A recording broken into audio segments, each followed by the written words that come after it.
Hello, everybody. I'm John, and welcome to the Boneyard. So, I guess as Refined Solitude has just said in the chat that I am a bit of an addict, and I hope you mean a Georgie Romero addict.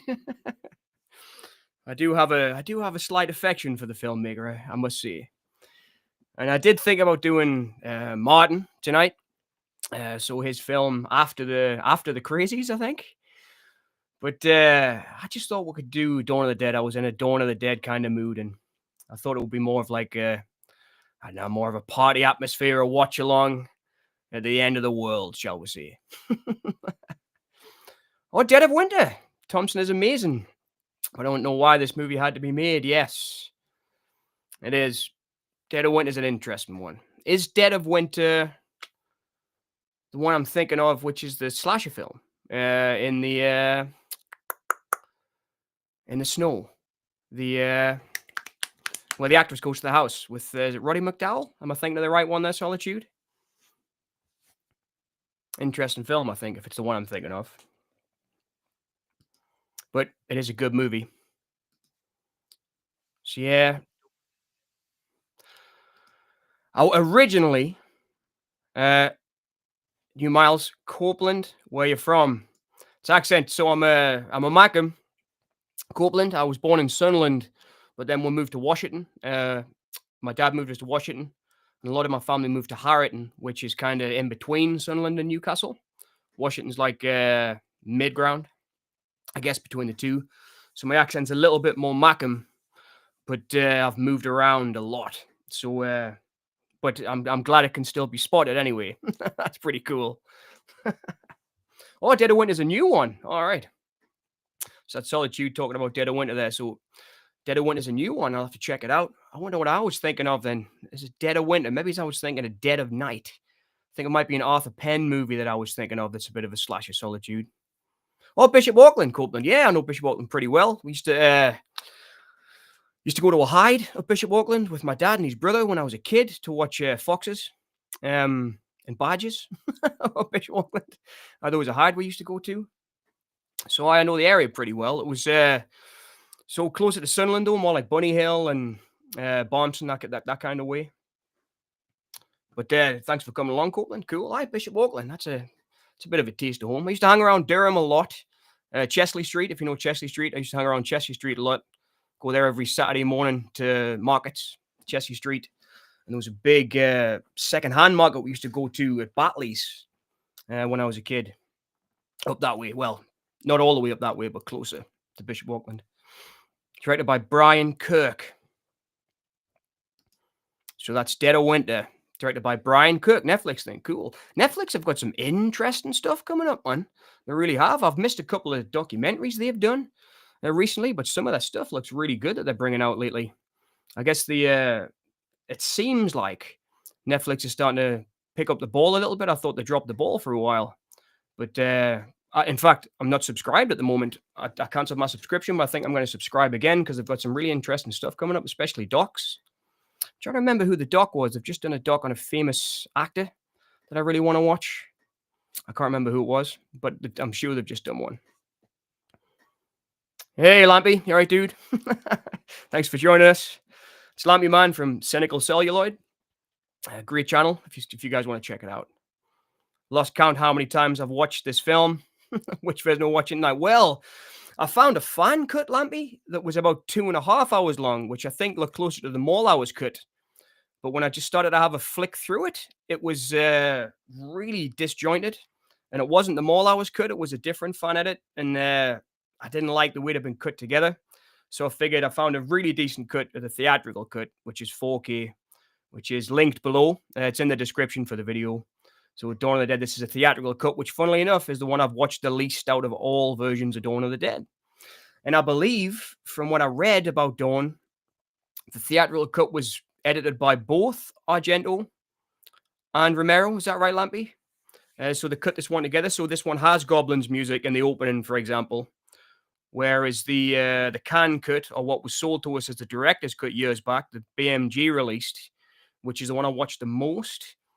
Apparently that was the Romero one, or an earlier cut that he took to Cannes, right? And then you had the Argento cut, which was just cut by Argento, which was the longest version. Am I right in thinking that? So this version's about 2 hours 6. I think the can cut, or what was sold as a director's cut, was about an hour 20, I believe, or 2 hours 20. Sorry, I think about 140 minutes, 139 minutes.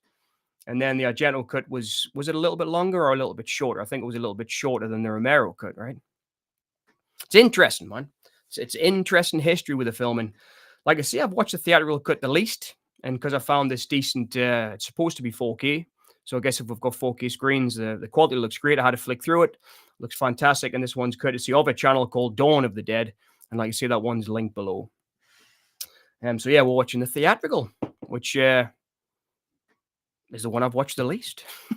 So I'll crack open a beer, give us a thumbs up when everyone's ready, and we'll get rolling because it's a 2-hour movie. The Gong soundtrack from Dawn of the Dead is perfect for the Metro Center at Christmas. It is, Copeland. I was talking about the Metro Center the other day. I was telling one of my mates about it in the pub because we used to go there every Christmas to watch the shows. I remember going to see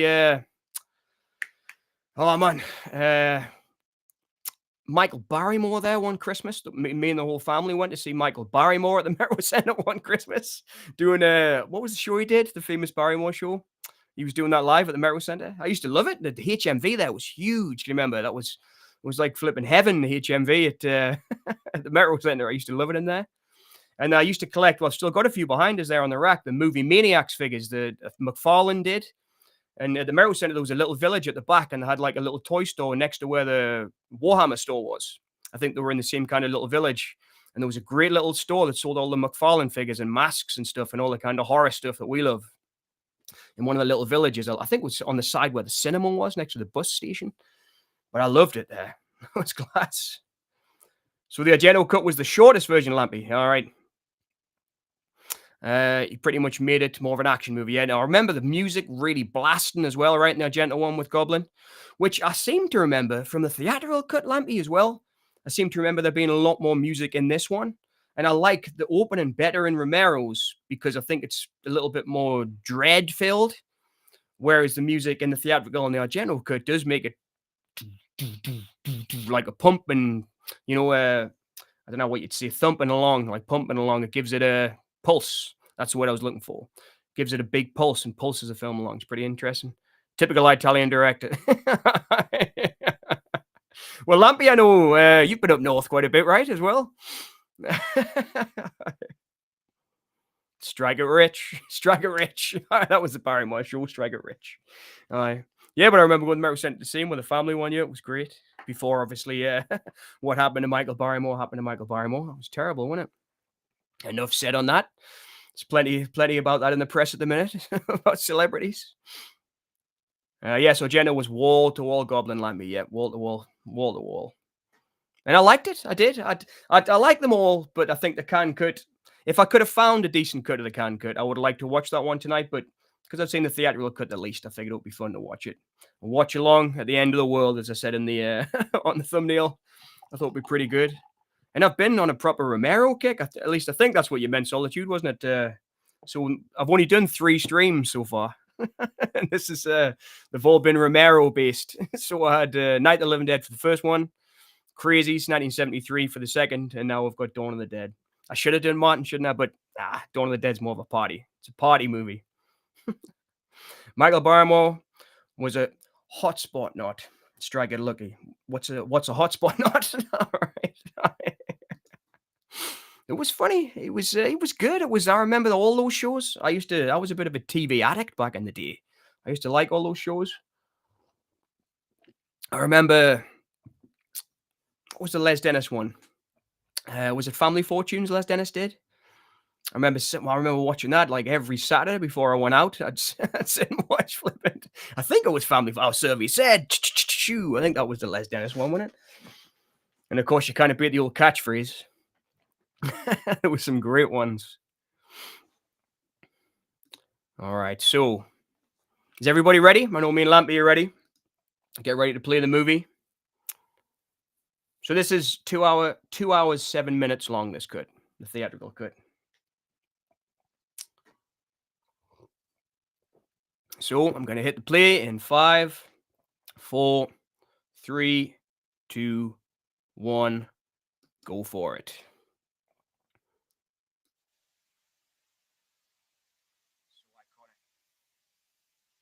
Looks like a really good transfer this Pokemon. Really does. Yep, yep.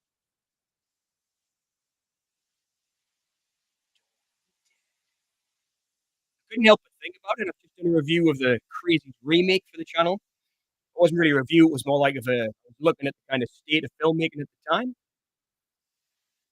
'Cause I'm really interested in remakes lately. It's been a thing. I've been really researching remakes. I mean, there's always been remakes forever, you know. I mentioned this in the video. I love Ben-Hur, the Charlton Heston movie when I was a kid. I remember finding out that was a remake, but it wasn't just a remake. It was like the third version of Ben-Hur. There's already been two. One, the silent version, one in 29 before that famous Cecil B. DeMille Ben-Hur famous one. So they've always been kind of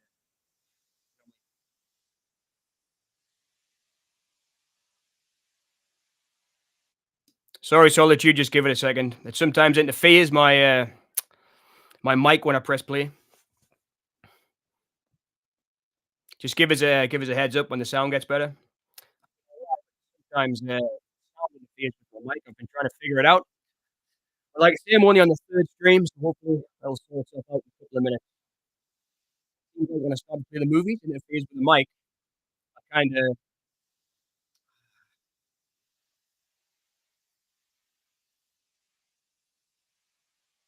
first release had Fran with a blue tinge.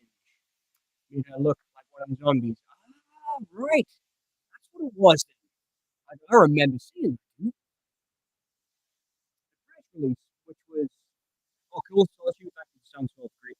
I turned the volume down on the mic. I don't know why. Sometimes I'm just still figuring all this out. Sometimes I'm plugged in with a mic and a skull. For some reason, the sound of the movie sometimes interferes with the sound of the skull.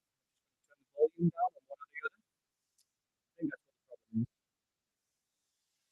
Sorry, Solitude, yeah, it's the sound. I've just been adjusting the sound there. It should sort itself out in a moment.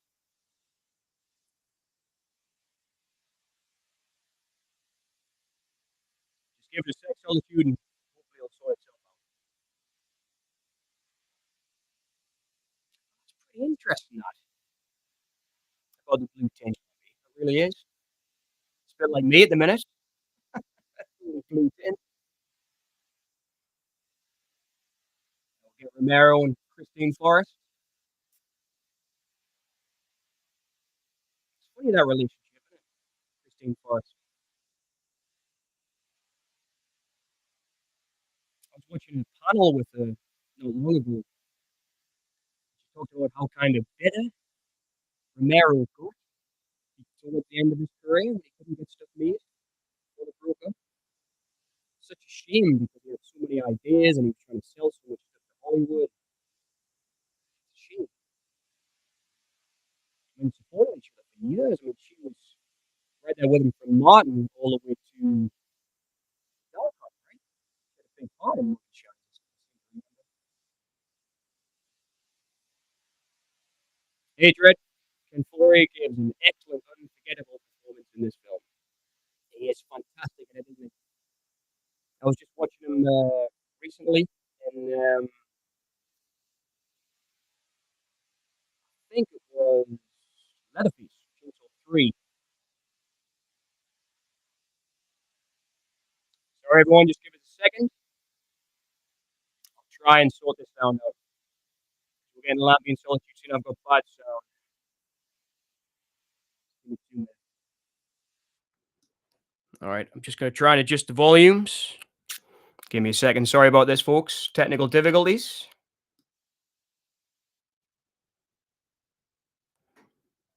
All right.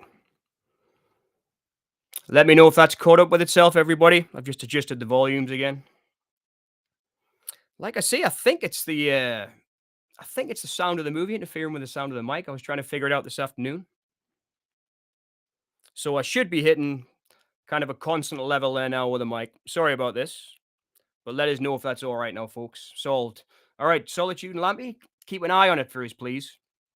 And I'll try and keep it going. I'll try and keep it steady. So my mic was low there. I've just blasted it up a bit. Maybe that's what the problem was. So I'm constantly hitting the green now. So hopefully that'll solve the problem. Hope it's not the connection, but hopefully it's solved.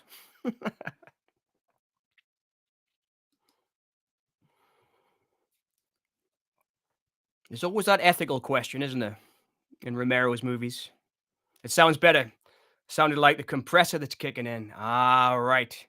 Maybe that was it, Lampy. It's funny. It's I've got to focus right. So I mean, obviously, I won't talk too much about the kit. I'll talk about the movie, but so I bought a Focusrite for the mic so I could try and get like a better stream set up. Because, like I say, this is only the third one I've done, but I'm really enjoying them and I want to keep doing them. So I thought I'd invest in a bit of kit, and it's made it worse. But I think the mic sounds good anyway. It's a Spirit mic that I'm using. I think it's a vocal mic. Maybe that's the thing. Maybe I need to have a look at the settings on the vocal mic. Martinez. You can't really see any of the lines, can you, live on YouTube from this section?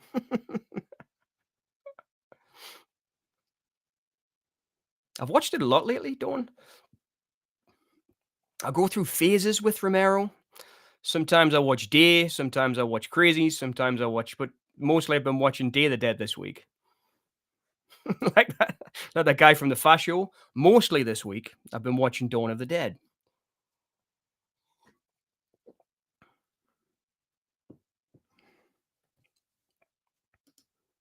Fantastic. Thanks, Solitude. I'm enjoying them too. So thanks for doing this.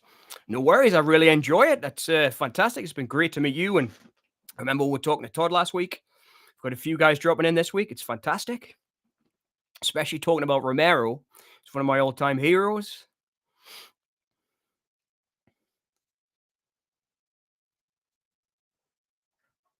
So, Lamby, you might know, was there ever a cut of Dawn that was just Romero's score and not the Goblins? Because I can imagine all of this score that we're hearing now is probably the needle drop stuff.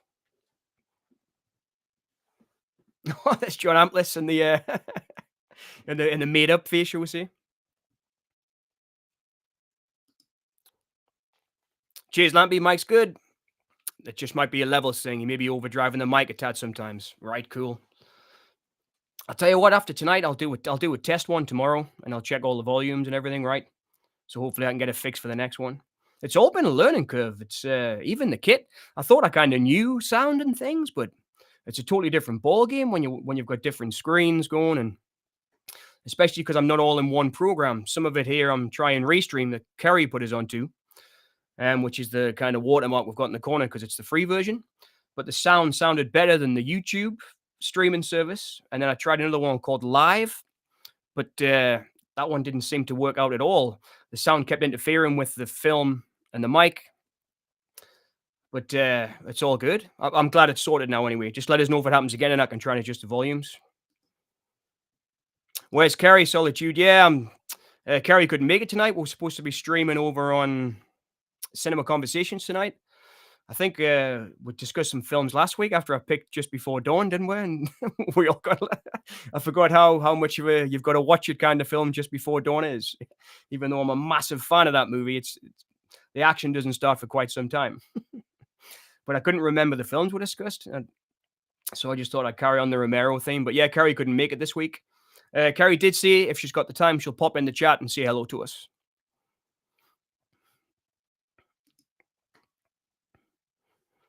He always had Goblin. Romero just replaced the stock music, added a lot more of the more energetic Goblin track and turned it all up, right? I think it set the precedent, didn't it, a little bit? I remember watching, I'm a big fan of Nightmare City. And I remember watching Nightmare City and thinking they'd really kind of turned the music up to overdrive in that one as well. And it made it into kind of a rock, like a rock soundtrack, which I like. I really like that vibe of kind of mixing energetic rock with horror, especially in, I think it was Phenomena that's kind of the most noticeable one of Dario Argento's. I really love that soundtrack where he's got like the motorhead and stuff driving through it. It really gets us going. I really enjoy that kind of horror. That it doesn't seem to take itself too seriously, but wants to make sure you have a good time with the score. I really like that. I really like that about Goblin too. Same with Keith Emerson's score in Inferno. I love that score.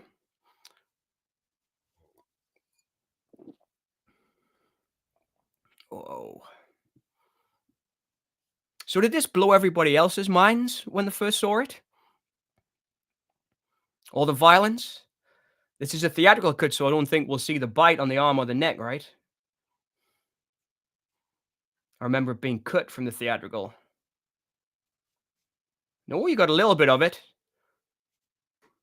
And I remember Savini talking about it in one of the soundtracks because he's in one of the commentaries. Oh no, you got the bite.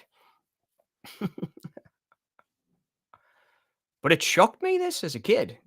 But we always partied with the violence. It never like upset us. It was always kind of a party time movie. This that's what I really like about Dawn.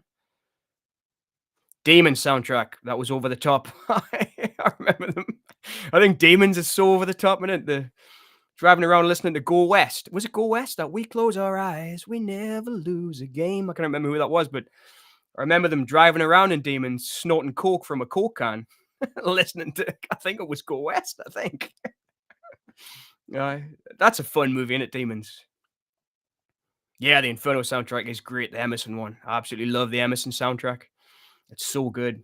It kind of bounces. It's almost jazzy, isn't it? It's when she's in the taxi going to where she finds the book, and she goes down into the cellar with the guy with all the boiling pots and stuff, like the demon hand, the dude. I love the music. The dun, dun, dun, dun, dun, dun, dun. It's really exciting, that score. Dawn was a film I saw the trailer for years before I saw the film. Looked far scarier than that. Lived with me for years. I think it was, I love Kermode, Mark Kermode. He said something similar about The Exorcist. I remember him saying he saw the Exorcist trailer, but he wasn't old enough to see the movie. And for years, he was so scared. And then eventually he saw the movie, but it lived up to the expectations. I was Go West. Yeah. Go West. Such punk rock, I know. I wondered, did they actually think it was punk, do you think? And I mean, was that what do you call it? Something lost in translation between American and Italian audiences? Did they think Go West was punk rock?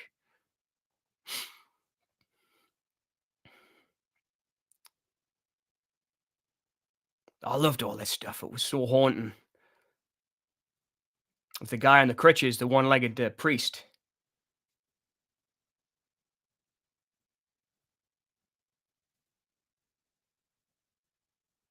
If you notice as well, I didn't notice this until DVD because all the dead bodies are in the basement back there, right? Or the zombies.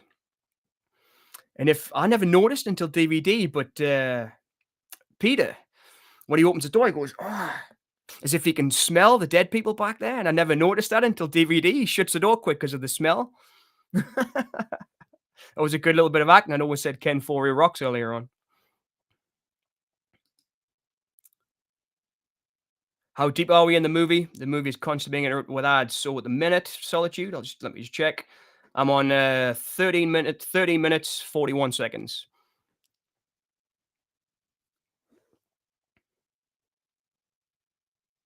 So the priest just said, when the dead walks in Yori's, we must stop the killing or lose the war. What a great line. But that's exactly where I am now. Sorry, I didn't know this one was ad driven.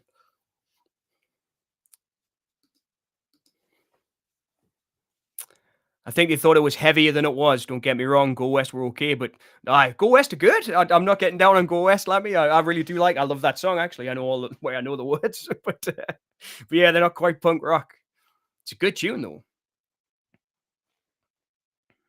Dread, Flyboy Zombie is amazing and so iconic in the film. I know.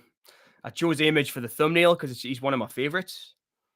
I think my favorite zombie is the airport zombie with the checky shirt who walks in and when Peter's getting the coffee. I've got a little figure of him back there. I haven't got the Flyboy one. I've wanted it for years. I think it was also McFarlane who did the cult classic figures, And I've got the plaid shirt zombie, and I've got the Hare Krishna guy with the glasses and the tambourine who gets Fran later on, or tries to get Fran later on. But I've always wanted the Flyboy figure because that one's the best one I've seen, but it's upwards of like 160, $260 now.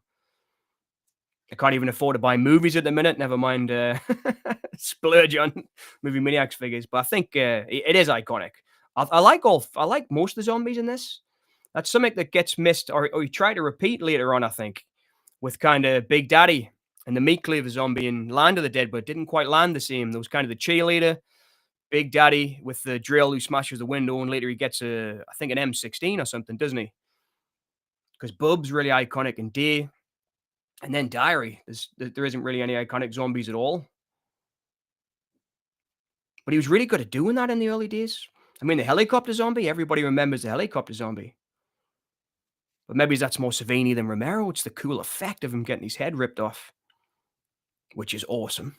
I like the cans cut the most, but the Mall Hours does have a few bits that were very welcome. Oh, it's great, isn't it? I did look for the Mall Hours cut, Glenn. I couldn't find it. I remember we watched it on Cynical Celluloid one time, didn't we? We did a watch along on your channel, but I couldn't find it. I was interested in looking around. But this was the best looking one I could find.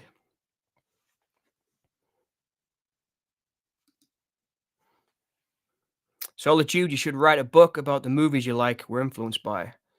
That would be interesting. I did think a while ago, because I studied film. I met Lampy when I was studying film. And I did think about putting some of my essays together one time. Because, I mean, we wrote constantly. And I was an older student. I went back to university when I was older, mid-20s. So it was the kind of essays I wrote, I was taking very seriously. I wrote a lot about Easy Rider, kind of trying to understand cinematography. I wrote a lot about Romero's editing, the kinetic style of Romero's editing and the crazies in particular. And then what else did I write about? Dennis Potter and Paul Schrader, the kind of catharsis that they found in their writing. I wrote a lot. I mean, there's I want to see maybe 20, 25 essays that I think are decent. I did some of them as video essays for the channel. So there's a Taxi Driver one on Boneyard Cinema that was kind of an essay that I just turned into a video. There's a Dennis Potter one on the channel that I turned into a video. And there's a one about Catherine Bigelow's cinematography as well that I wrote as a student that I turned into an essay on the channel. But I did think about it, but it was, I don't know, I'm not the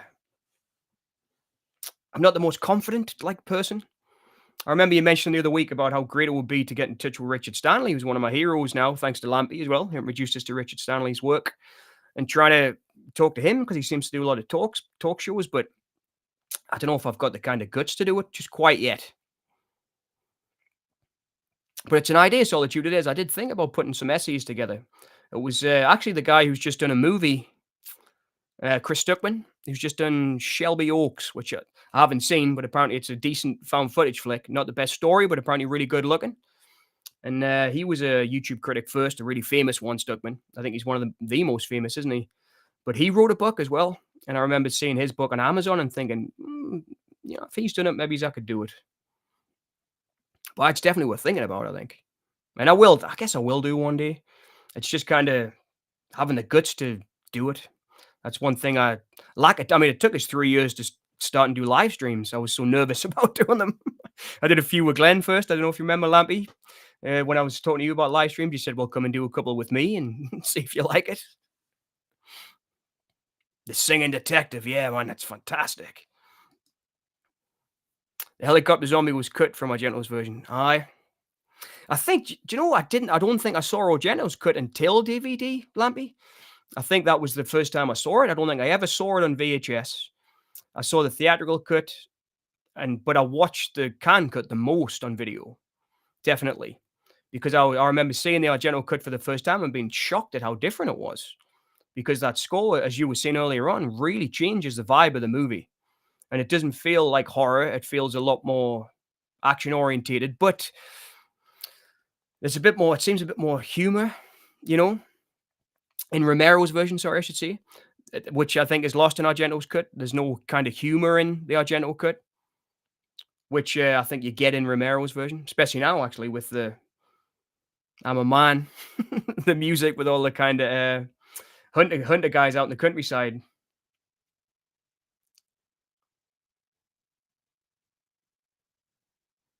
See, as good as I mean, I've got remakes on the brain at the moment. I really have. Funny you mentioned Singing Detective Solitude. I just watched a remake of it recently with Mel Gibson playing the doctor, I think it was. The doctor. And I can't remember who's playing the patient. I think it might have been Robert Downey Jr. was playing the Josh Auckland part from the TV show. And it was a really decent film. It was directed by Keith Gordon from Christine. The kid from Christine directed it. It was pretty interesting remake.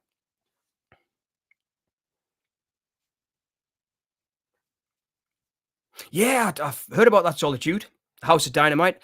In fact, I haven't watched it yet, but Kermode and Mayo have just reviewed it on their channel. So I'll probably watch that tomorrow. They review the even of it and think if I want to go and see it or not. I really like her later, like kinetic style, but I like the earlier stuff better. So the essay that I did was mainly about her earlier films, Loveless, Near Dark, which is one of my favorites. I'm a big Tangerine Dream fan, so I love Near Dark, and I love Point Break and Blue Steel. Those kind of four films for me are just wow. It's fantastic director.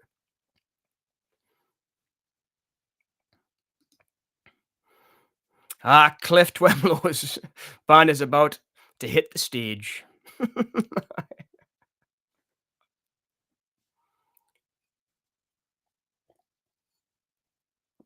I'm gonna see what's left in the hangars.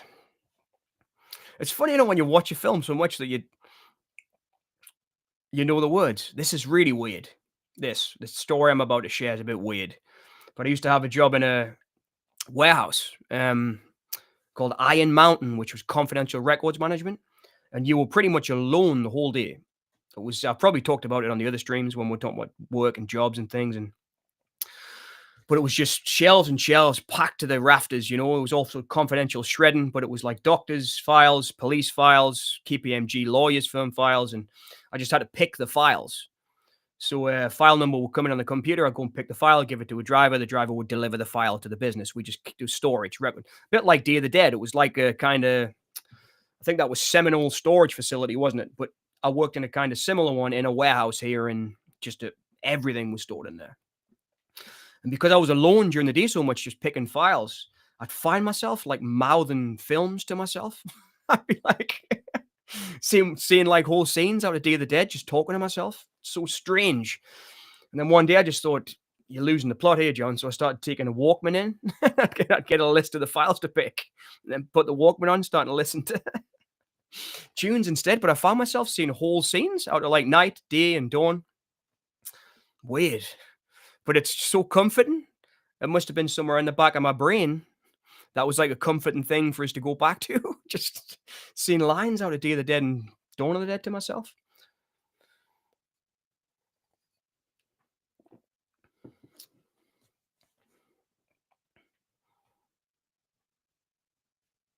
Another one was Howard the Duck. I used to know every word of Howard the Duck, which is a bit of a strange movie to like now, I think, because of all the kind of weirdness of it. And there's a lot of questionable actors involved with that film as well, which I didn't know until recently about Ed Gale, the actor, when he died. He had a criminal record, shall we say, that was terrible. And I had no idea about it. When he died, I posted something about him, and there was someone on Facebook said, John, do you know about this guy's criminal record? I was like, no.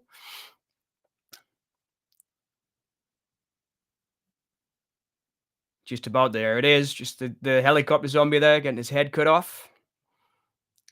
It was funny, one thing I never noticed was that you can see the red blood pipes going up the back of his legs, where they're pumping the blood when he falls over. I never noticed that on video, never noticed it on DVD. And then there was a Blu-ray came out. I think it might have been an Arrow Blu-ray in the early days of Blu-ray. And there was a new Savini commentary on it, and he told you how he done the gag, the trick. And I didn't see those blood pipes going up his trousers until Savini told us they were there. And he's always talking about misdirection in all of his effects. So he makes you look up at the helicopter blades, so you're not looking at the guy's feet. And then when he falls, You're not looking at his feet, you're looking at the guy falling. So cool. Did anybody else notice those? Was I just being totally unobservant? But I didn't notice them until Savini actually pointed them out. This is my favorite zombie, Davey, the plaid shirt zombie. I love this guy.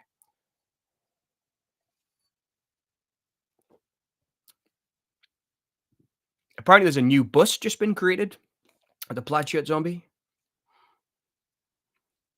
They looked for him, I think, for a long time, didn't they? To do comic cons and conventions and things.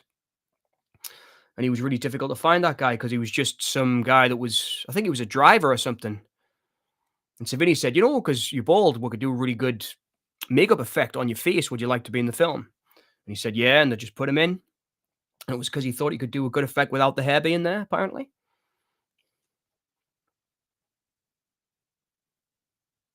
That's such an iconic shot, isn't it? Of Peter walking down the path. And the shot here of the sky there, man. People always talk about Romero's. Like, I come back to the Red Letter Media guys a lot about Romero because they've talked about him a lot. I think Jay is a really big fan of his, and he's talked about him quite a lot. And they always say he's not the best director in the world, but he shoots what needs to be shot. And he kind of makes a film in the editing. But when you look at his stuff, man, some of his shots are really good. I mean, like, even as early as Night, like those iconic opening shots.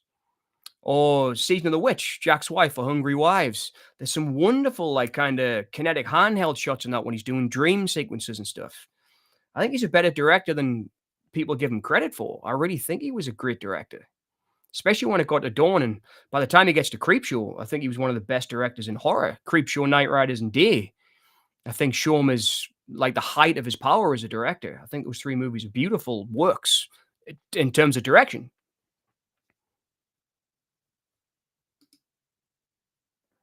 John Harrison, Helicopter Zombie, also composed a theme for Romero's Creepshow. I love Harrison. I don't know if you can see it in the background, Dread. There's a June poster there. That's John Harrison directed that. I really got into him. He's kind of my favorite Romero alumni. He was Romero's assistant director as well, right, on Creepshow. I really like his kind of career away from Romero. I think he's a really good director in his own right. I dig him. I think his work's really cool. But the score's great for Creepshow, isn't it? And Day of the Dead. I really like that kind of marimba thing that he's got going. That was more in the original script because they were on the swamps and stuff in Florida and the boats, and he kind of put all that marimba kind of stuff in there that was kind of lost in the toned down version of the film or the cut down version of the film that Romero ended up making. But I still think it works.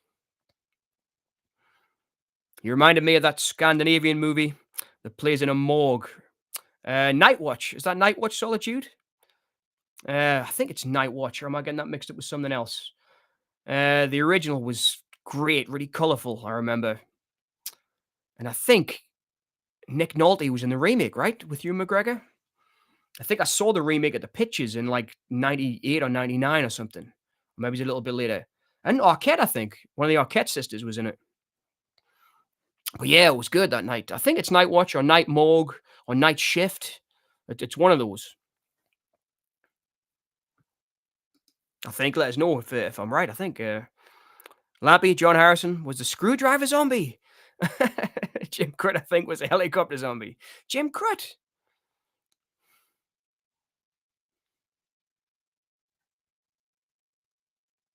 See, the score here is so weird for me in the theatrical. It's a beautiful score, though. But I love this so much in the can cut. It seems much more spookier when there's nothing and seems more desolate. Could be nuclear.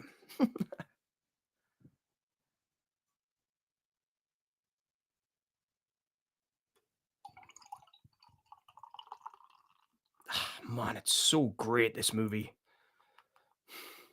That's a great line there. Every character's got at least a couple of great lines, haven't they? Like, Roger, we're perfect, baby, or those things out there are everywhere from Flyboy. There's some great lines.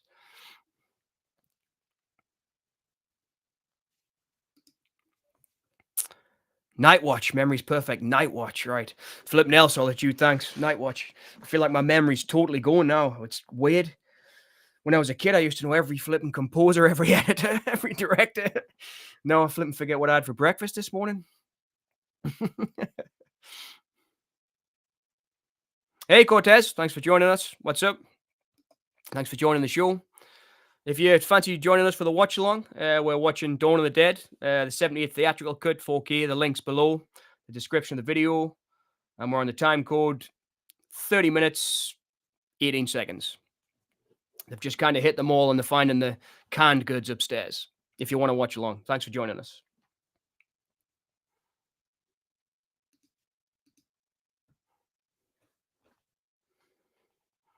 See, what a great line, man. When Fran says spam and he says, well, don't knock it, it's got its own key. They're in the apocalypse, man. They have to think about things like that. They haven't got any can openers.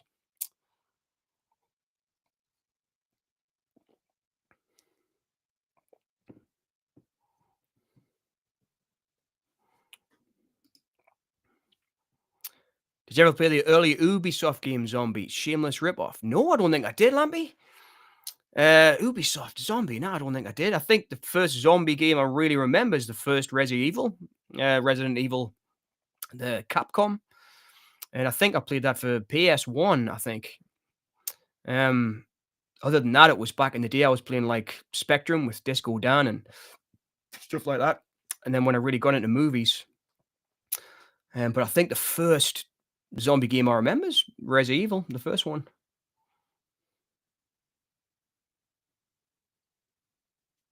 It's so I might have to turn the sound off. It's so tempting to like say every line when they say it.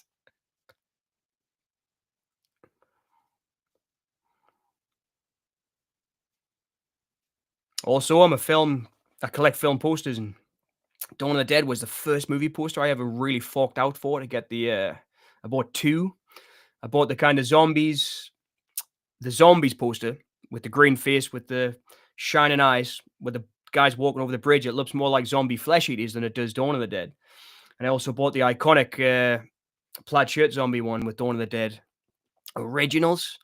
It was a lot. That was mid-90s. I paid loads for them. They were the first two posters I got when I started collecting movie posters. I definitely will check it out, Lampy. I love me zombie games. That's my favorite, I think, is I really like the kind of hordes, the fast zombies in Days Gone. I really enjoyed that.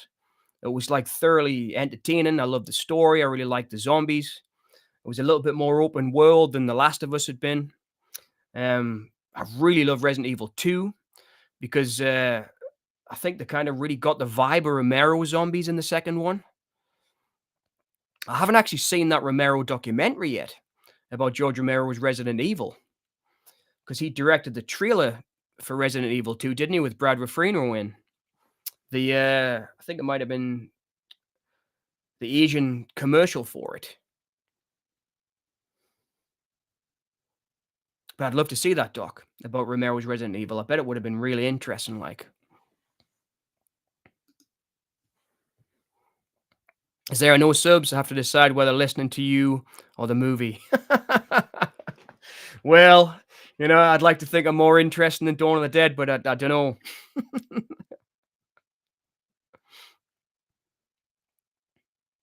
I didn't realize Solitude. Sorry, I should have checked that. That's a one to remember for the future. I'll have to check the movies I get. I've got subs.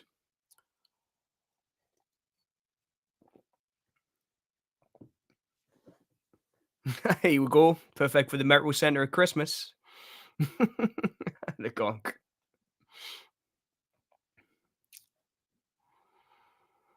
There was, I don't know if you guys did this as well, but I used to have a friend, Robin Kennedy, and we used to work in a pub kitchen. It was a big place, big pub. Downstairs, upstairs. The restaurant was upstairs, a kind of pub and lounge downstairs called the Black Bull in Wardley in Gateshead. In fact, you might know it. The Hewitt, that was that. But would sit in the pub during our breaks, and we both loved Dawn of the Dead. At the time, that was our favorite movie, and would think about ways how we could outlast the zombie apocalypse in the pub, and would think about how we could board the doors up and everything. And like we've got plenty of supplies here, so we'll get the perishables kind of in the freezers that we used to work from and all that proper, like just kind of sitting after work having a couple of beers at midnight when the police was sure talking about how it would shoot the place up so we could stay there. Like a bit like the guys in down the Winchester in Shaun of the Dead. Where would you go? Down the Winchester. Yeah, we'll get that place boarded up tight. But we always used to say it like, don't turn on the escalators. We'd have to board up the staircase so we'd have somewhere to go if they got in downstairs. And I always thought about Roger and Pete. They didn't think about that. They turn up the escalators. There's no zombies upstairs at all. They turn the escalators on and it brings all the zombies upstairs.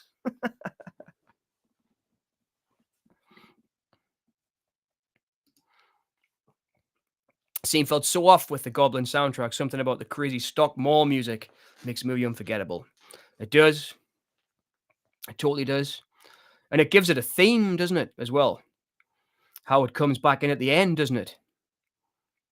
And the other cut. And we see it at the end and all the zombies are back in the mall and they're wandering around again.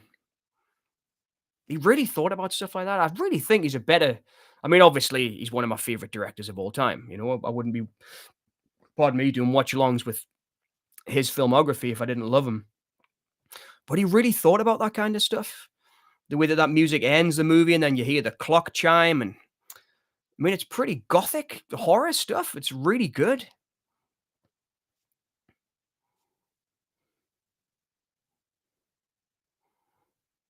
It's a bit of a mess up in continuity there, isn't it? That's one of his multiple angle ones when Peter's trying to get the keys and he cuts to Peter outside and he's punching people and it cuts back and he's got his hand on the keys and he's punching the zombies and it cuts back and he's got his hands on the keys. See another iconic zombie? When Roger loses his gun and then that calls back to that later when I think it's Pete kicks him and then Peter kicks him and he gets the other gun. I mean, that's a great shot, that.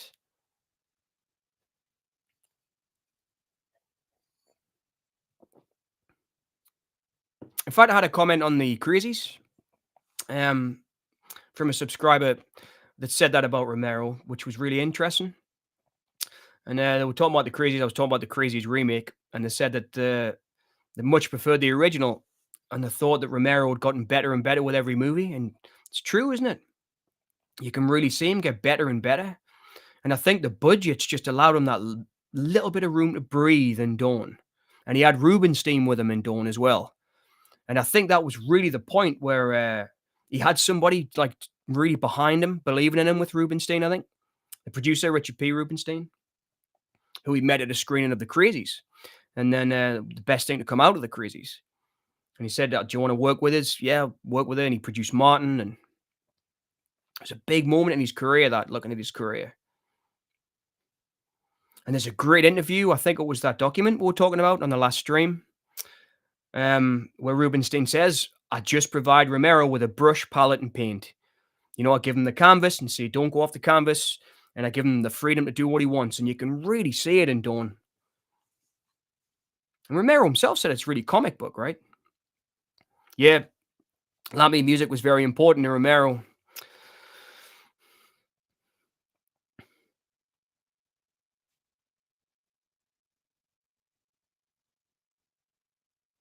The silence, too.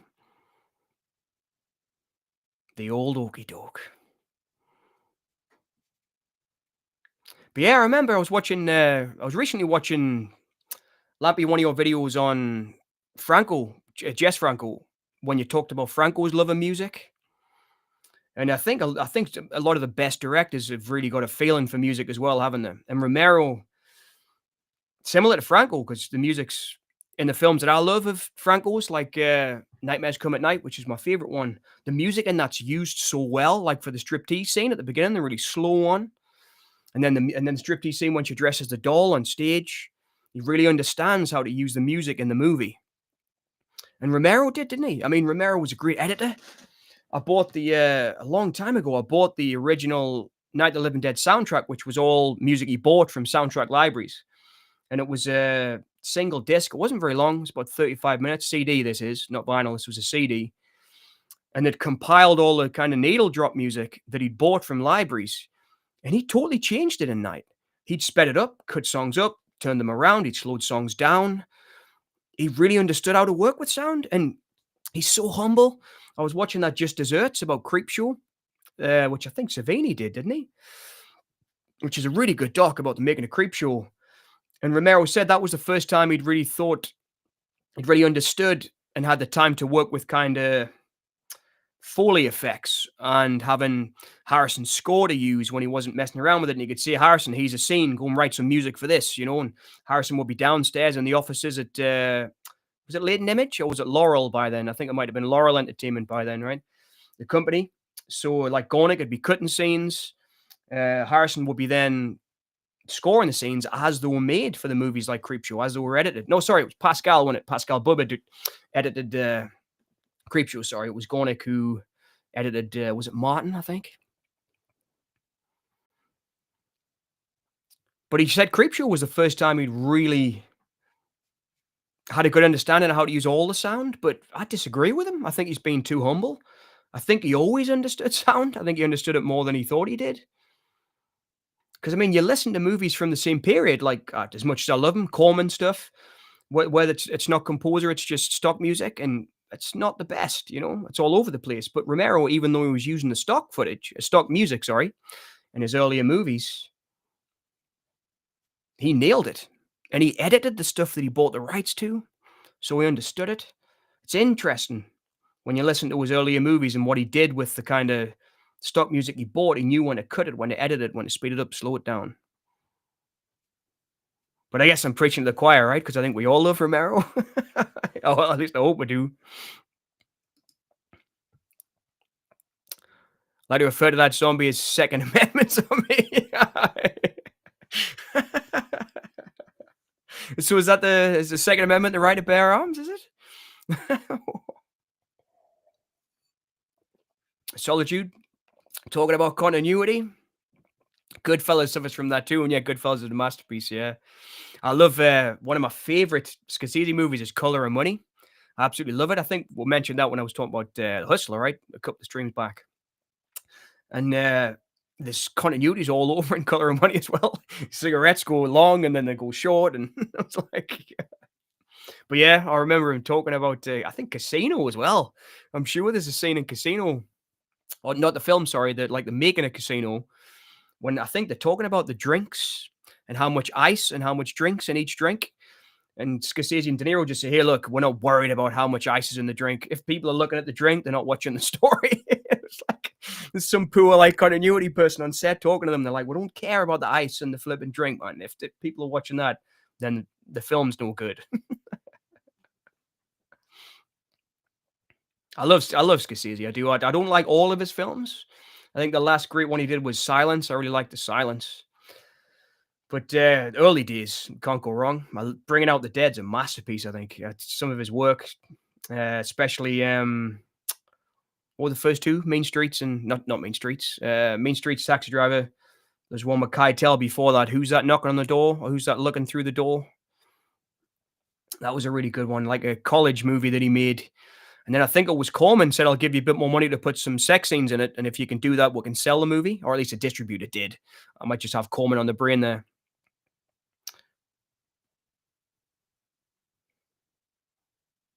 Here he is, a Hare Krishna.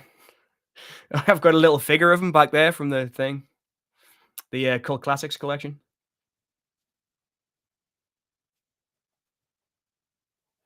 See, I like this music. This gives it a cool vibe, doesn't it? The kind of bongo-driven stuff with the bass. I was lucky enough to see Goblin. It was at a UK festival. I think it might have been Glastonbury, It was one of the UK festivals in the early 2000s. And they were amazing live, like. So that's John Harrison, Lampy. The Screwdriver Zombie. It is, isn't it? I never noticed.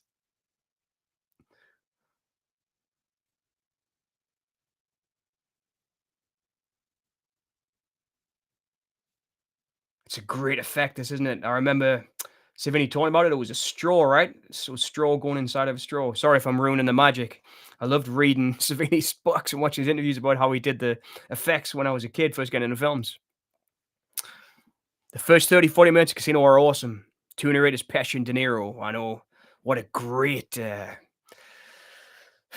think I might have said that actually before as well. I keep saying because we've talked about so much in the last couple of streams, but that scene gave me nightmares. Pesci's death scene in Casino when they bury him alive gave us nightmares. That scene. It was a really horrific scene. That.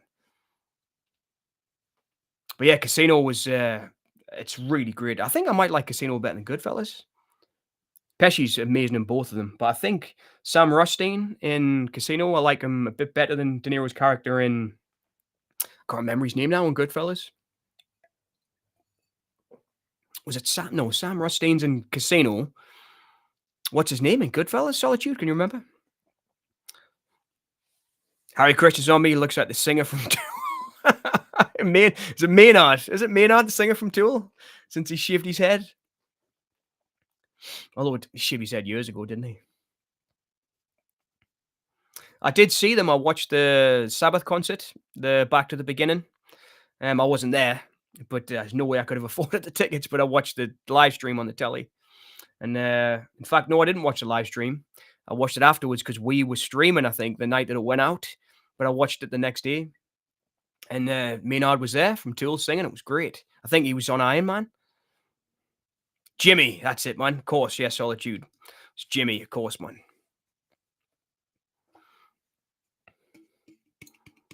See, Peter's just said there's always a chance of some of them staying up on the balcony. If they hadn't turned on the damn escalators, there wouldn't be any on the flipping second floor.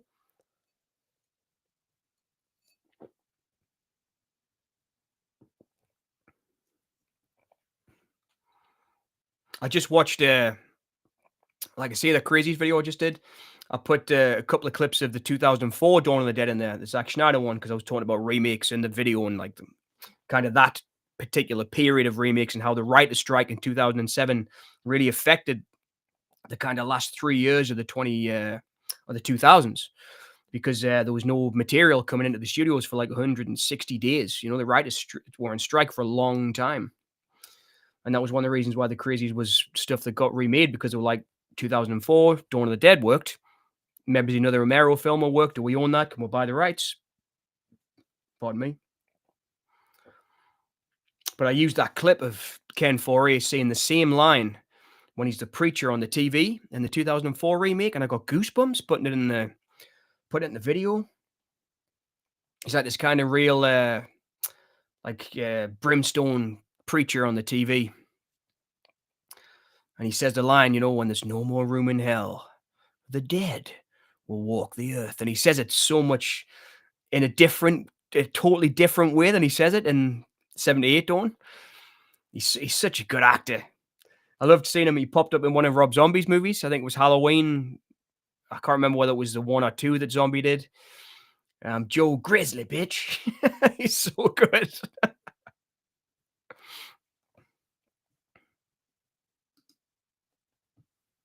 An equal amount of blueberries in each muffin. Sam Rothstein.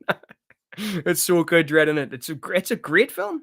I'm a big Sharon Stone fan and a big James Woods fan. When he had a can there, and I'm already starting to slur my words. But Sharon Stone and Woods in that movie are great as well. I mean, Woods has got that perfect kind of sleaziness to him that he gets sometimes, like Max in Videodrome.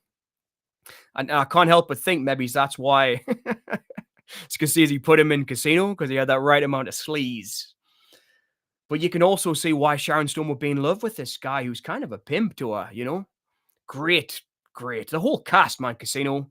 That was a pinnacle, wasn't it? I mean, I think Bringing Out the Dead might have been just after that, and he had John Goodman, Tom Sizemore, Nick Cage, Patricia Arquette. He was getting great casts then. I mean, he still is now, I guess.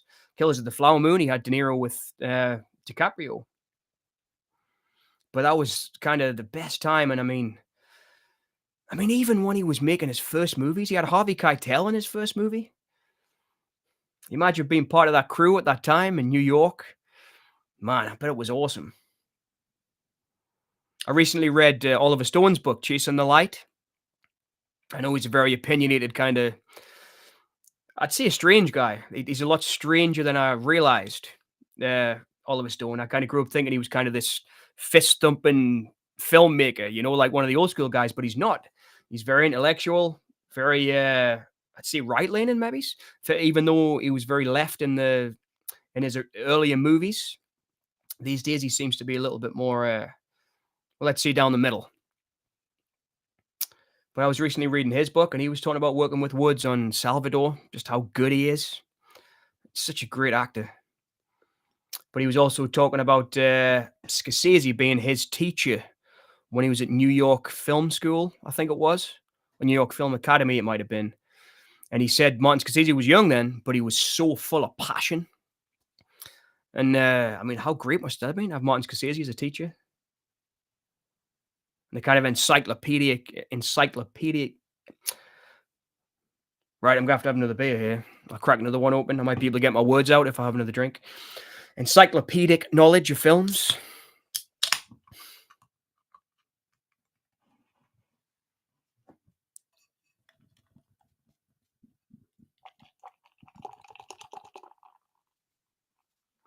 But seeing that, talking about casts, I mean, Romero never did too bad, did he? With Dawn or even Night. None of the performances are really hammy, or I wonder if that was his direction. I wonder if he told people to tone it down if they were too over the top.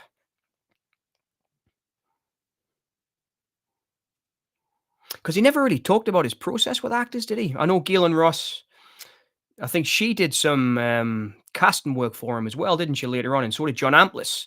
Because I seem to remember John Amplis doing the casting for his later works, right? Did John Amplis do the casting for Day of the Dead?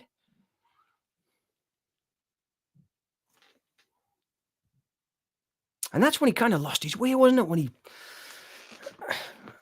he didn't lose his way because he went to Hollywood and made Monkey Shines and made The Dark Half. And I think they're great films. They're nowhere near as great as his earlier work, I don't think. But when he lost that kind of sense of community, I think that Night had, that Martin had, that, Season of the Witch had, that Creepshow had, that Night Riders had, that Dawn had, something was missing later on. I mean, him and Grunwald, I think, kind of helped each other in the last three, or the last four, I should say, Bruiser, Diary, Land, and Survival. But he never had the same kind of, the movies didn't have that same kind of feel, did they? If that makes any kind of sense. I mean, he almost had a repertory company, didn't he, there for a decade? Yeah, Dread Videodrome, excellent horror with James Woods. It is. Videodrome's excellent, isn't it? It's one of those movies that was a bit of a game changer. Videodrome, I didn't know horror was like that.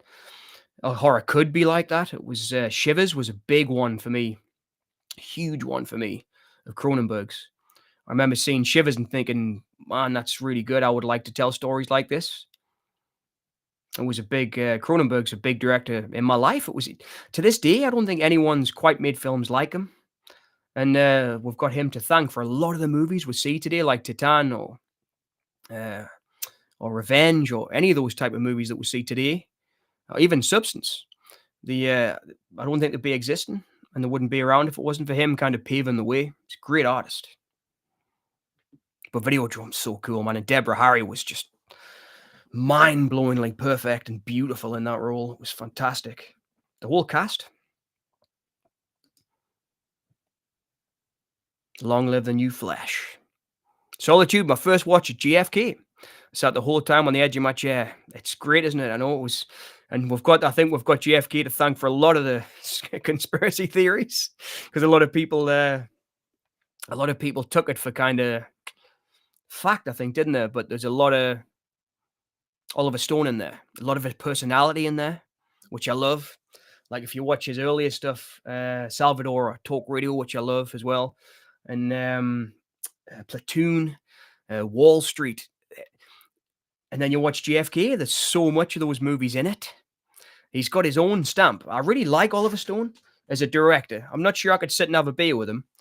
I think you wouldn't get a word in edgeways. but as a filmmaker, I really respect him. JFK still blows my mind. I recently bought it wasn't a 4K, but it was an extended Blu-ray of it.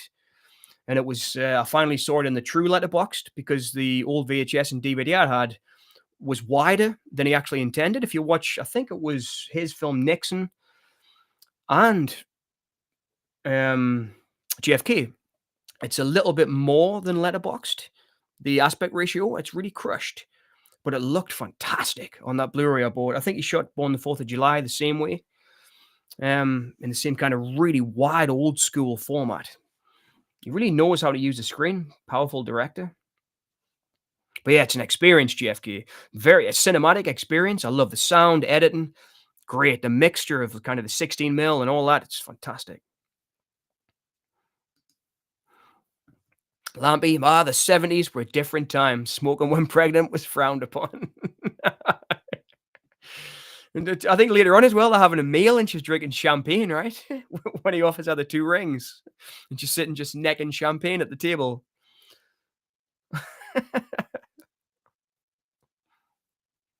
I remember when I was in my late teens, one of my friends was pregnant. And I think it was Guinness. And it was like we were checking. It was like, oh, having a half a Guinness is okay.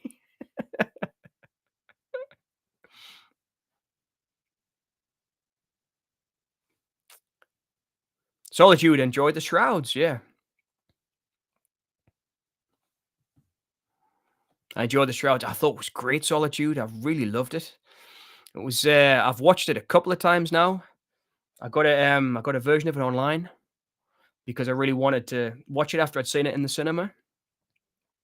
And it was one of those kind of, when you get like a Korean, it's a Korean Velcro case. You get a few of them that don't really get official releases, but I bought it was on eBay anyway, the version I got. But I loved it. The big screen was awesome. It was one of the first times in a long time I'd been to the cinema and they really blasted the sound up like it used to be when I was a kid in the cinema. So I heard every bone break, like especially in that scene when they're together in the bed and a hip breaks. So the whole cinema went, there was a shocking moment when a hip broke when he's hugging her. But it got better on the second and third watch. I've really fallen in love with it big time. I did that with Crimes of the Future as well. Crimes of the Future, the Viggo Mortensen one, the later version.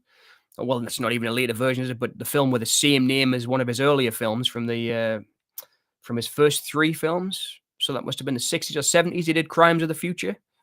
I think Lampy, you'll know, right? He did Crimes of the Future because you reviewed Crimes of the Future for the channel, right? I think that was in the early 70s. And he did Crimes of the Future in 2021 with the same name as his older film. But yeah, I love that Crimes of the Future. Fantastic. And the Shrouds, man. Some directors just kind of they get better with age, I think. I mean, I love Map to the Stars. I absolutely love that film. It was a real experience, seeing that on the big screen. The soundscape was amazing. But it was like, so when he did Shivers, it was full of ideas, but he wasn't quite. I mean, I love Shivers. It's one of my favorite films. But this isn't down on Cronenberg, but he was learning the craft still. Similar with Romero, learning the craft. But now on the Shrouds, he's just got it. Like every shot, there's no room for anything. It's perfect. The camera doesn't need to move. Every shot could be locked down. His composition was beautiful. The dialogue's low, but you've got to lean in to listen. It's a great film. Great. Yeah, I love the Shrouds. I did a review of it. I really liked I really dug into it. I tried to find interviews with him explaining the film and stuff, and it was great. Great film. Lampy, I love it on the commentary where they point out how wrong the binocular shot is. It's a mat, right, around the binoculars. The commentaries were great, weren't they? I mean, I never had Dawn of the Dead on Laserdisc. I only had a couple of Laserdiscs. I had a Gregory, is it Gregory? Not Gregory Isaacs. Gregory Hines flick called Dead Air, where he was a radio host. And it's a great thriller. And he did a commentary on that, and it was like a joke. He was just laughing along with the commentary. So the first commentaries I heard were on Laserdisc, but then Laserdisc just went out of fashion after it seemed like no time at all. It seemed like Laserdisc just disappeared straight away. But then with the DVDs, I used to love the commentaries, especially on the early ones with John Carpenter and Kurt Russell on The Thing, and especially Savini and Romero on Dawn of the Dead. I must have watched it. I think there was two on the. So the first release I bought at Dawn didn't have anything on DVD. It was a BMG release, didn't have any commentaries on. But then there was another release, and I think it was Arrow did a DVD of it, and it had, I think, 3 commentaries on it. One had Romero and Rubinstein, and the other had Romero and Savini, and they were just fantastic. That's where I learned most of the stuff I knew at the time about the films.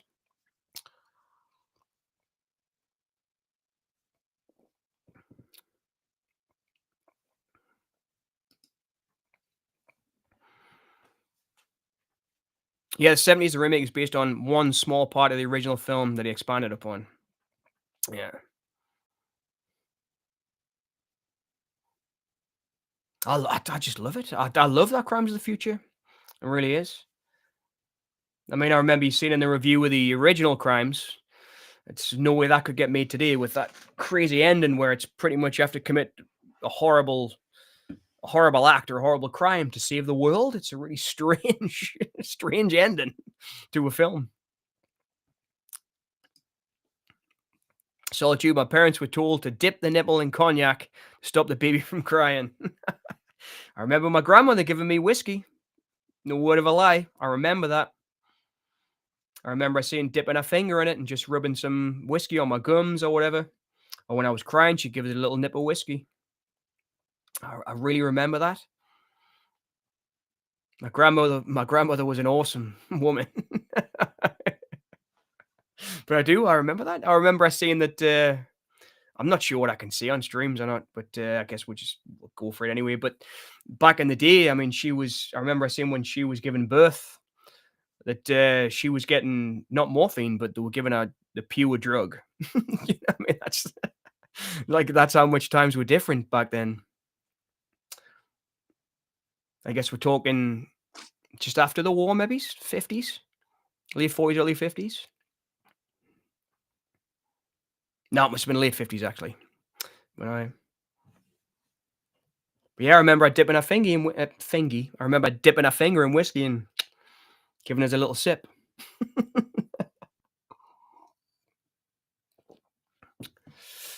The 70s. Keep an eye out for the trampoline. Is that on the stunt?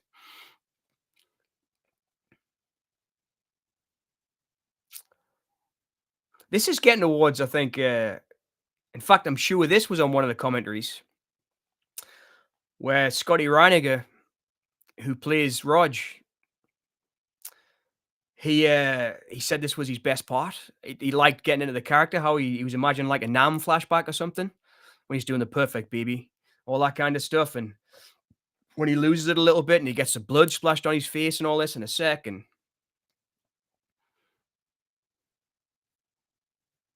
I remember him saying he really liked that part of his performance. He thought it was great. Well, he didn't think it was great. He thought it was the most nuanced bit. I think it's great. TCM 74.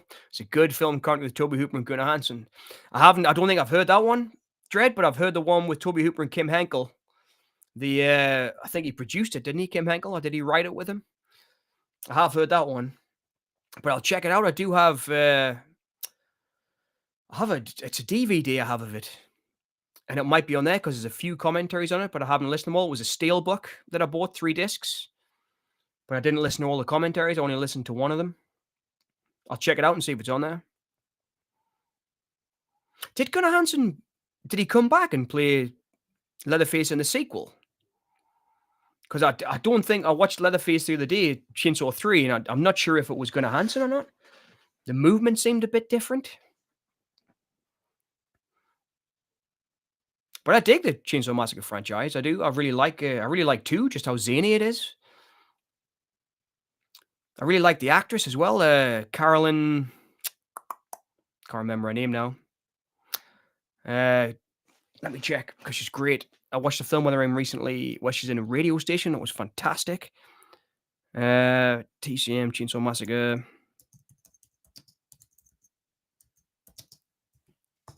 I think it might be Caroline Williams. Yeah, it's Caroline Williams who plays Stretch in the sequel. I really liked her in the sequel. Such a great performance.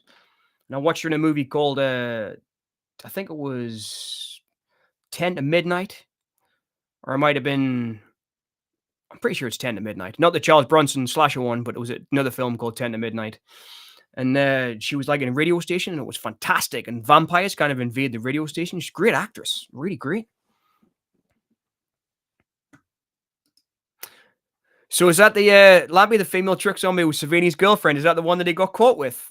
I remember listening to the commentary when he said they fell asleep, him and his girlfriend, in a broom closet or something, because obviously they were working in the mall all hours of the day.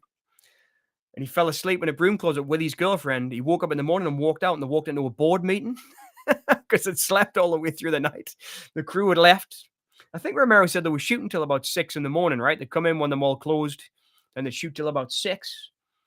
And there's that great story about the zombies scaring the old folks who came to do like laps around the mall, do the exercises in the morning, like indoor exercise. And all the zombies kind of coming towards these pensioners doing their exercise in the mall. That must have been great. Great sightseeing, hordes of zombies walking towards you. And he was her when she got kicked out the truck. That's love for you. What was the Spice Girl said? When two become one. Yeah, yeah, that's a story. So many great stories, man. Yeah, there must have been so many great stories. But that's the thing. That's what I mean by that kind of community spirit I love with Romero's earlier films. There must have been something did get lost later. It did. I'd love to have seen Romero's. He was going to do a film Before I Wake, which was he got Meryl Streep interested. But apparently he wrote for, I think it was 7 years he didn't make a movie for after Dark Half. And he was just writing in Hollywood. He got into one of the big studios, and he was going to remake The Mummy. Pardon me, like the classical Mummy, the Imhotep Mummy, the old story. It must have been at Universal, I guess. That got thrown out because he got mixed up with a contract with another studio with this Before I Wake. He said he made more money than he ever made in his whole career for writing movies that didn't get produced. It must have killed him after working so hard throughout all the 70s and early 80s. You're not trying to get these movies made at no matter what the cost, and then almost didn't do anything for a decade.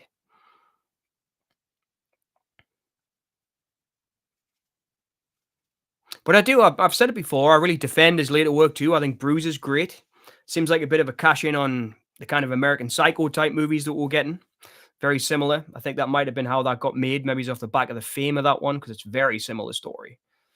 And I really like Diary a lot. It's I'm still trying to talk my way around to liking Survival, but I can see things in it that I like. And Land of the Dead, it's similar to Dawn. I really party with Land of the Dead. I think it's a fun movie.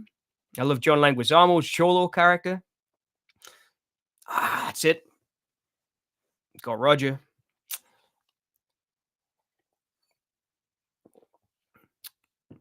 Is that Solitude? Who was the first who came up with the concept of zombie? I'm not sure. Do you mean zombie as zombie the movie Dawn of the Dead in the mall, or zombie as in the zombie creatures? Because I know that Romero got the idea for Dawn of the Dead, also called Zombie, I think, in Italy, was that his friends owned the mall. And his friends, they were having a few beers around the dinner table one night, and his friend said, "Oh yeah, I've put money into this mall. We've built it. Would you like to see it?" Romero was like, "Oh yeah, that sounds great. One of the first big indoor malls." I mean, they actually had, in the movie, he had actually put a line in to explain what it was. It's a shopping center, one of those big indoor malls. When they fly over, because it was so new, just like the Metro Center, Bow Way, where I come from, the Metro Center was similar to the Monroeville Mall. But I think that's how he came up with the concept. He went inside and said, "This is how I can do my next Dead movie, because you could survive in here if there was a nuclear apocalypse." And the guy had said, "We actually stack stuff in food stores and stuff, so people, if there is some kind of threat, like I imagine nuclear threat or another war or something, maybe in the country, they would have somewhere to go to. So maybe that answered your question if that's what you were meaning, but I wasn't quite sure.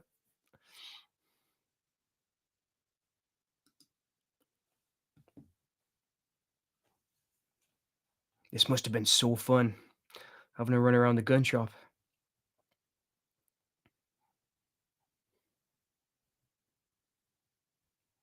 I remember reading I think it was Max Brooks did the zombie survival guide, and he also wrote World War Z. Uh, I'm not sure which came first, World War Z or the Zombie Survival Guide, but I remember reading it in the early 2000s, and it goes against everything that these guys do. I mean, he picks the rifle. It's got like the most minimum amount of shots in it. He has to literally, that's a bolt action rifle. You want like an M16 or something, don't you? Or something that at least you can get a few bullets in. You want an automatic. You don't want a revolver.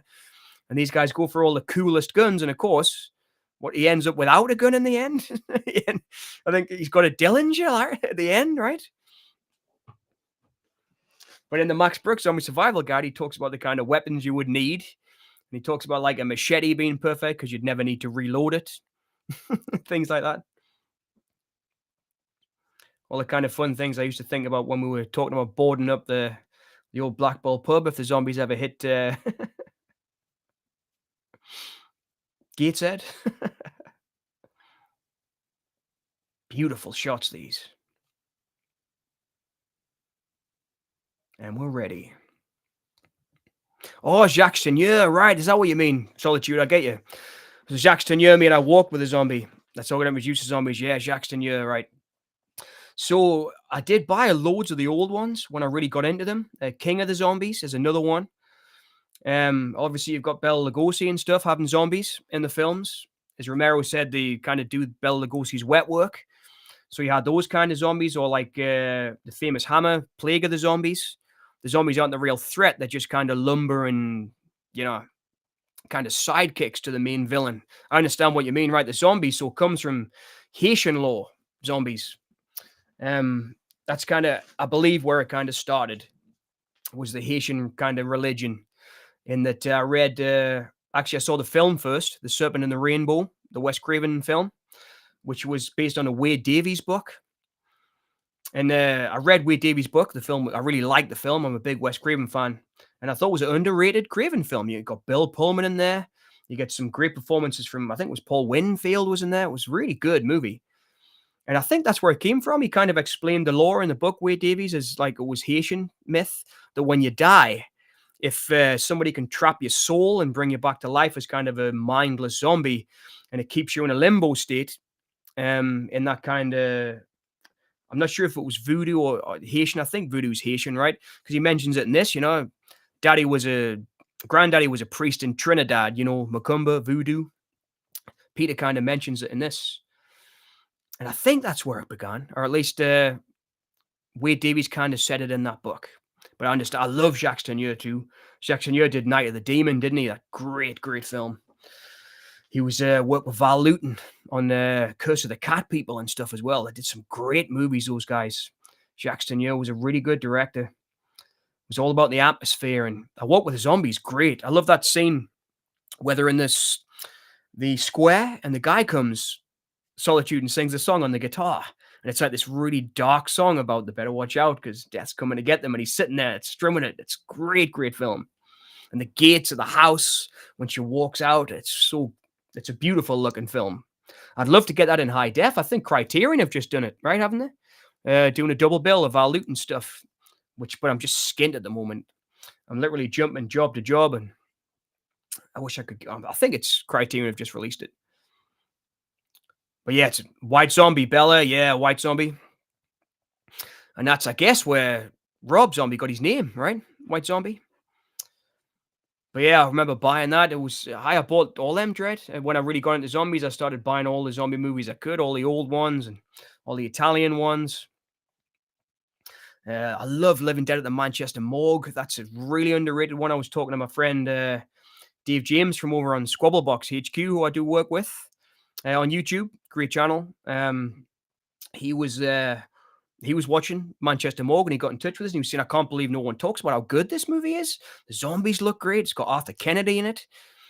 And I was like, yeah, but Arthur Kennedy looks like he's just walking through it. Like he really doesn't want to be in that film. but I love kind of how it's in Britain, but it's so much of a Italian view of Britain. That's great. It's another great zombie movie. I try to watch them all, Dread. I try to collect them all if I could, all the zombie movies.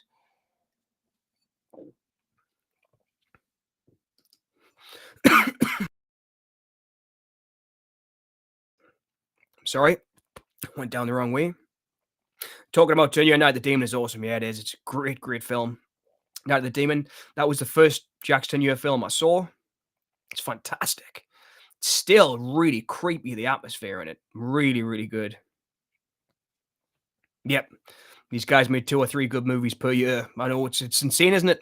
When you think about now, there was I was just talking about that with a friend that how much better I think directors kind of used to be jumping between genres. Because there's a new which I haven't seen yet. I think it might already be out. The Running Man, directed by Edgar Wright, and he's kind of been a bit of a genre jumper. He started on Spaced on TV, then he did the Shaun of the Dead movie with a cast and did Baby Driver, and then he kind of went up to bigger kind of things, and he was influenced by the Giallo stuff with Last Night in Soho, and did that kind of Catherine Bigelow influenced film, The Hot Fuzz, which has got a lot of Point Break references in it. But he's kind of worked as a genre jumper, but I'm not sure he's the right person to do the kind of darkness of the Running Man, unless they're doing a Running Man that's going to be more like the Michael Glazer, Arnold Schwarzenegger version. But I think he's one of the only directors now that's really been jumping around genres a lot. So I'm interested in seeing what it looks like.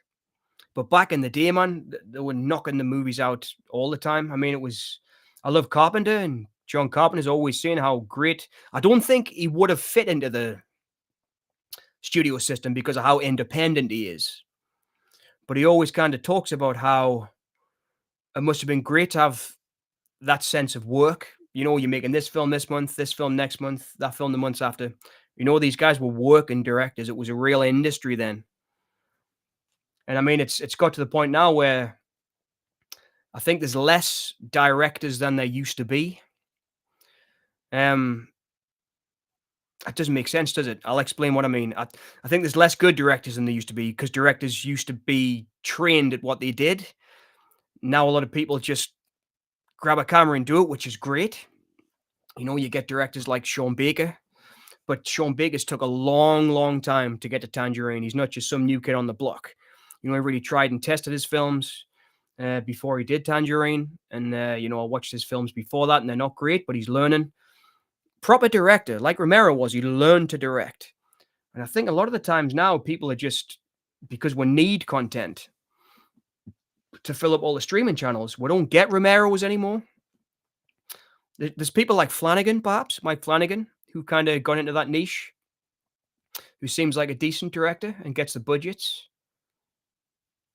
But I hope I'm not rambling too much now, but that's kind of what I mean. It's like there used to be trained directors. Now it feels like there isn't as many trained directors. It seems like it's a little bit out of control now, just the amount of content. You've got to really dig through the, I don't know, 1,300 movies that are made every year to find the good ones.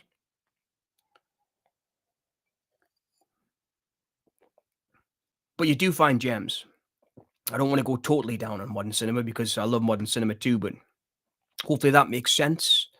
But it must have been so great, like what Romero said, like what Carpenter said, sorry, back in the day, just being a professional at what you did.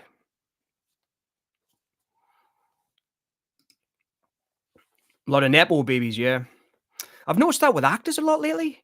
Kurt Russell's kid's about now. Dennis Quaid's kid's about now. I started to notice that a lot lately. There's a lot of, I mean, I guess it's always been the same, but it just seems a little bit more pronounced lately. I noticed Quigley, which is, oh man, that great actress from Sex, Lies and Videotapes, daughter, who was in Substance with Demi Moore. There's a lot of like famous people's kids about now, but I mean, I guess we always did.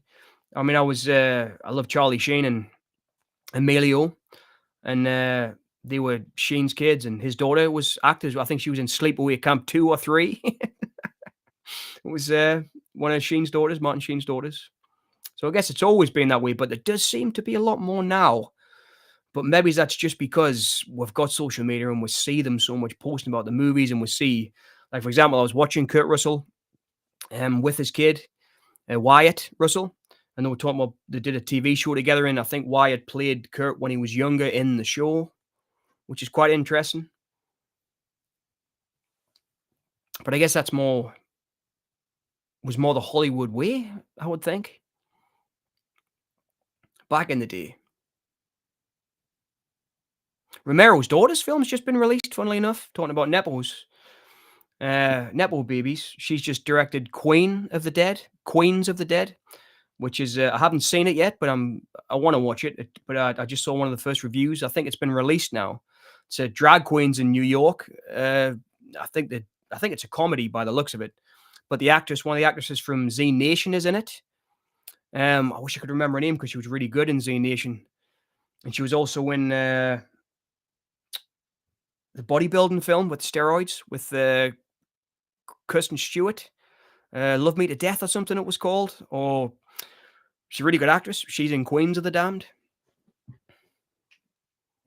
So I'm looking forward to seeing it. Romero's daughter. I did see Romero's son's films, or at least 2 of his films, and they were really good. There was one called Staunton Hill, which was a slasher movie Cameron Romero made, which I quite liked. I thought that was a good slasher. It was back in the day when Platinum Dunes were kind of remaking all the TCM movies, the Chainsaw Massacre films, and they were doing pretty good. They thought, oh, we could do more content like this, and Cameron Romero kind of made a bit of a rip-off of Chainsaw Massacre, but it was good. A low-budget one set in the 70s. It was good. I remember really enjoying it. I haven't watched it for well over a decade, I guess, but I really did remember enjoying it. So I'd like to see what his daughter does. And apparently, Romero's daughter's been to film school as well. So I'm interested to see what she does with Queens of the Dead. And we'll see what it's like.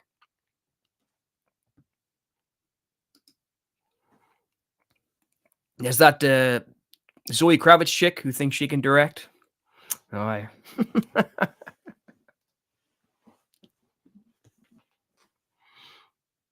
There's a lot of it. There is. I mean, like I say, I think it's always been about. But especially with someone someone like Kravitz. I mean, his family, his children must be able to do whatever they want to do. Because I mean, I remember him kind of being king of the world back then. He's a lot older than I remember. I remember him kind of being in the late 80s, early 90s, right? But he got really big in the late 90s with Are You Gonna Go My Way and all that stuff. But I watched a documentary recently about him. Well, not recently, about a year ago. And he's got such a peaceful life. I think he was in Brazil. He bought a farm in Brazil, really well off. He'd really invested his money really well. And so I guess his kids could probably just say, okay, I'd like to direct films. What do you think about Cronenberg's son's films, Brandon, with Possessor and Antiviral? And now he's just done Infinity Pool, which I thought was okay. Infinity Pool was okay, but I liked Possessor and Antiviral better. I thought they had stronger visions, directorial visions. I think he might have been dealing with a lot of talent on Infinity Pool because he had one of the Skarsgård brothers and the girl who's in Frankenstein now who played Maxine, an ex Pool. And then we're kind of on top of the world at the time when he was directing those two.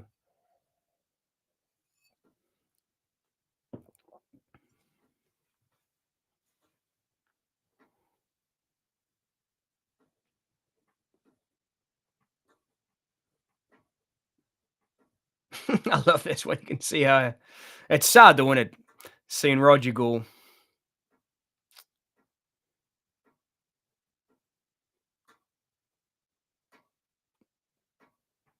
What's it Peter says? I've seen 1,000 guys bitten by them. None of them lasted any more than 3 days. The massive wheel of cheese.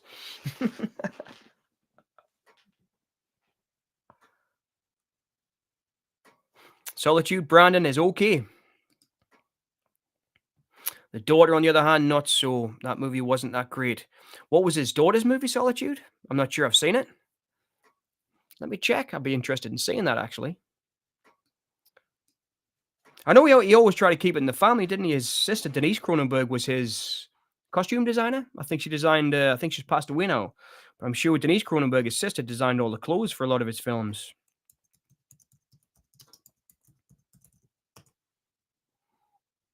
So Cassandra Cronenberg or Caitlin Cronenberg.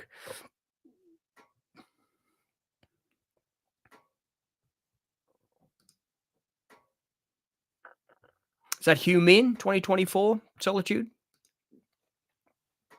I'll have to check it out though, because I did like Brandon's. I mean, it's. I mean, that thing about Nepo, it's a funny question, isn't it? I mean, it was because I guess Cronenberg wouldn't be Cronenberg if his. I think his dad was a writer, right, and his mother was a musician. Is that correct? If I remember him talking about it, so the creativity kinds of runs in the family. But I don't think they were anywhere near as successful at it as he was. I used to have that game when I was a kid, the one that Roger plays. Mine was like a really small version of it though, with a tiny little steering wheel for the thing. Ah, the threat's always there. Oh, this is it. Right outside of Penny's, one of the most iconic lines in horror.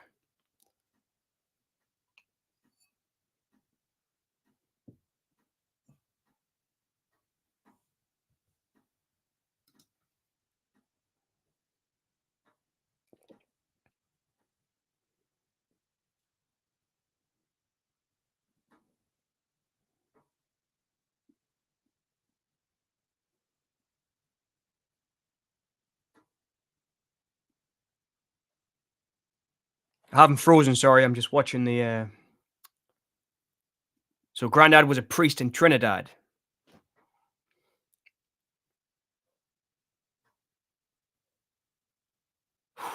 When there's no more room in hell, the dead will walk the earth. That's awesome, man. But yeah, I figured I remember that. Maybe that's why I was thinking it came from voodoo and that kind of Haiti area.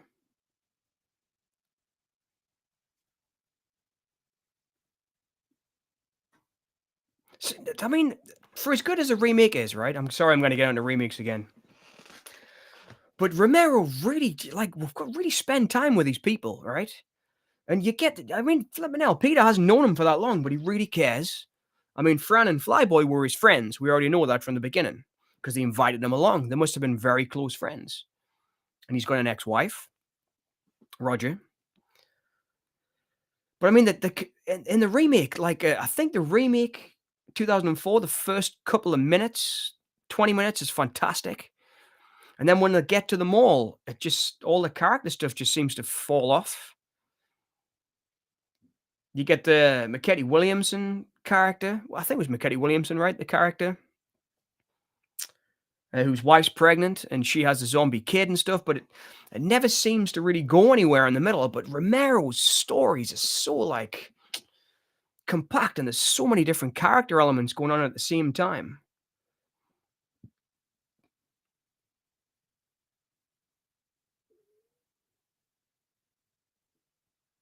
I really feel like he cares for him. And he's only known him for a little bit of time. But, like, I mean, straight away when he offers him the cigarette in the beginning, I know that's, what, an hour and a half ago now, but when he offers him that cigarette, you just immediately get that these guys understand each other, and he kills Wooly, and he thinks, "Okay, that's a guy of action." You don't get any of that in the remakes and that, but the characters are really great, and they connect. And, I mean, it's gotta be what it's not just a goal that these films last, they're really good movies.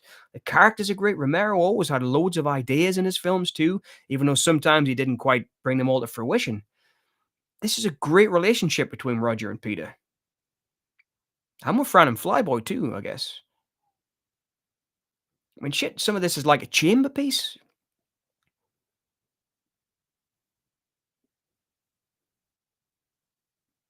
Amazing, man. Fantastic.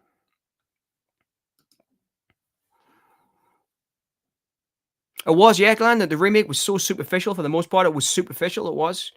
But the opening looked great, right? I really love it. I think the opening is some of the best zombie apocalypse stuff ever made. That shot, with the car from behind the car when her husband attacks her, she jumps in the car, runs out. He runs after her, runs against the neighbor.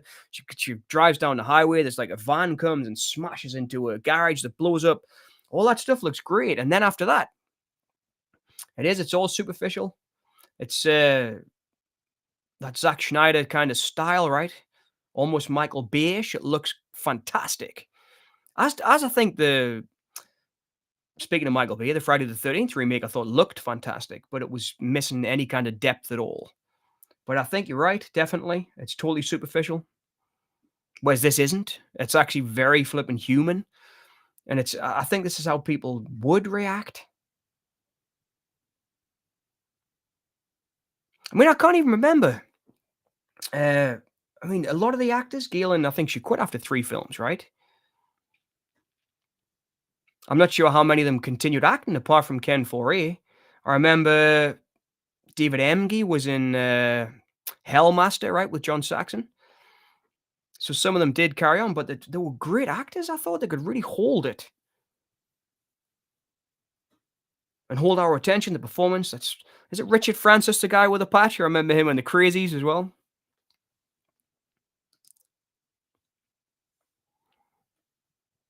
Schneider just doesn't do characters well. Not everything, yeah, not anything like Romero did. I know he doesn't. It's all superficial. I think you're right. I remember seeing that the Las Vegas one he did, the zombie movie, and it was totally good looking, but the characters he tried to write these deep characters with a daughter and dad and all that, and it just didn't work at all. But it did look great. Armies of the Dead, that was called.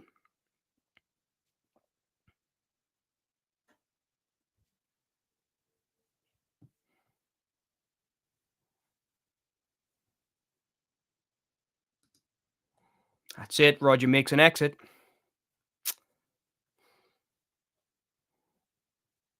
And that's great editing. That gunshot, Richard Francis on the TV there.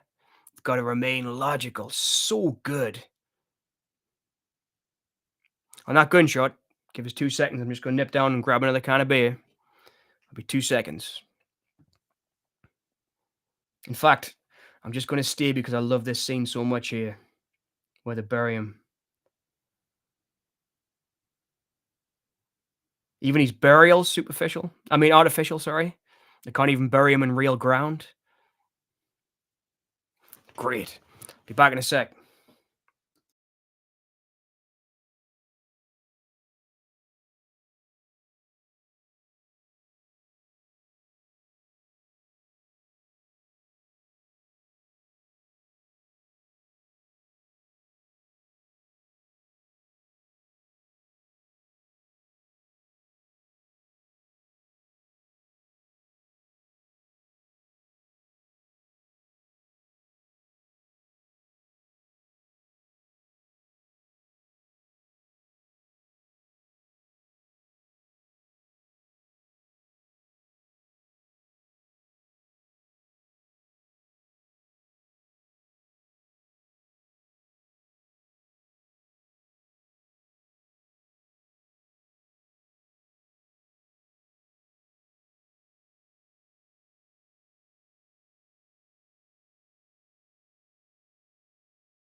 All right, sorry about that. I'm back.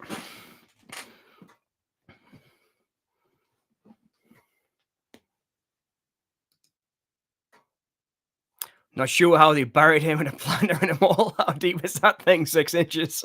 I know. Oh, man. I love that, though. There's a scene I think I might have just missed it. I hope I haven't. But I think I have, haven't he? Pops the champagne and kind of gives him the nod. Is that in the theatrical cut, actually? I'm not sure. I do love this piece of music though. For anyone that's listening along, Sun High, I think this is the best song on the soundtrack. It's kind of a Hammond organ piece in the background. Beautiful piece of music. I bought that LP they released a few years ago. That was the unreleased incidental music, the one with the yellow front cover with a kind of weird comic drawn zombie face on it. It was really good to have this and kind of this piece of music in a high definition, not high definition, it was vinyl, but in a vinyl that was sounded beautiful through the speakers.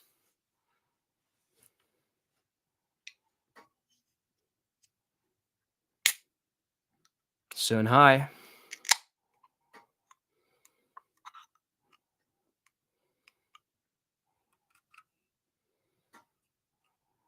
Is she drinking again? She is, isn't she? She's got a glass of wine again.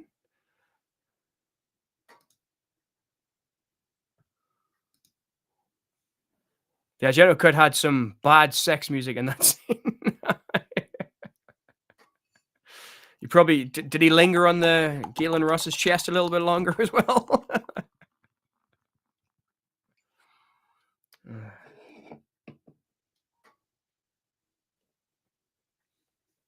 Yeah, well, I've got everything apart from happiness.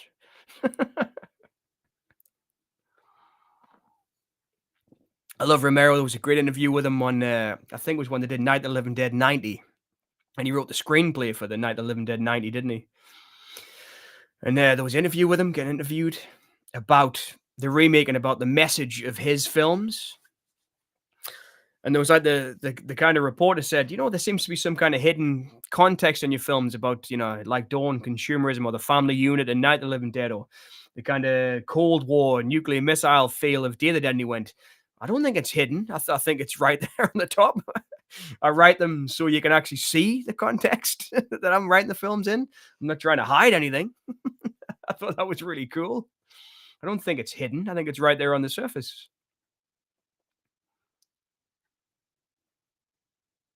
This is one thing I do remember from the commentary. She said you fought to keep this scene in the film, didn't you? Gilliam Ross, where she was kind of all done up like one of the dummies in the store.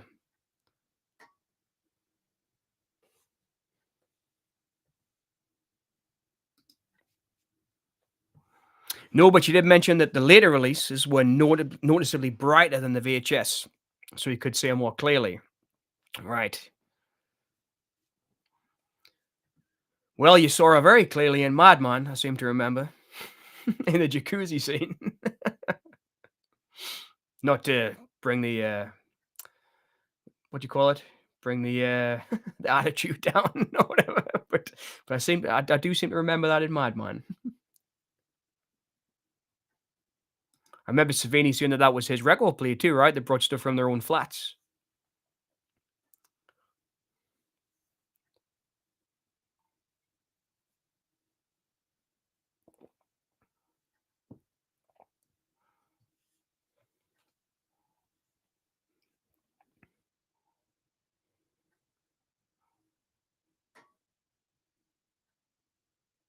So empty.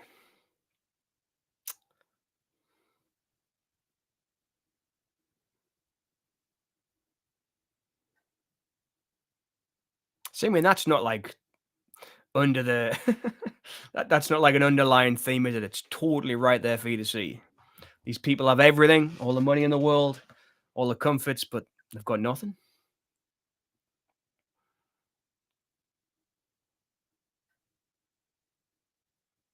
It's interesting that they have to try to learn to live with themselves as well.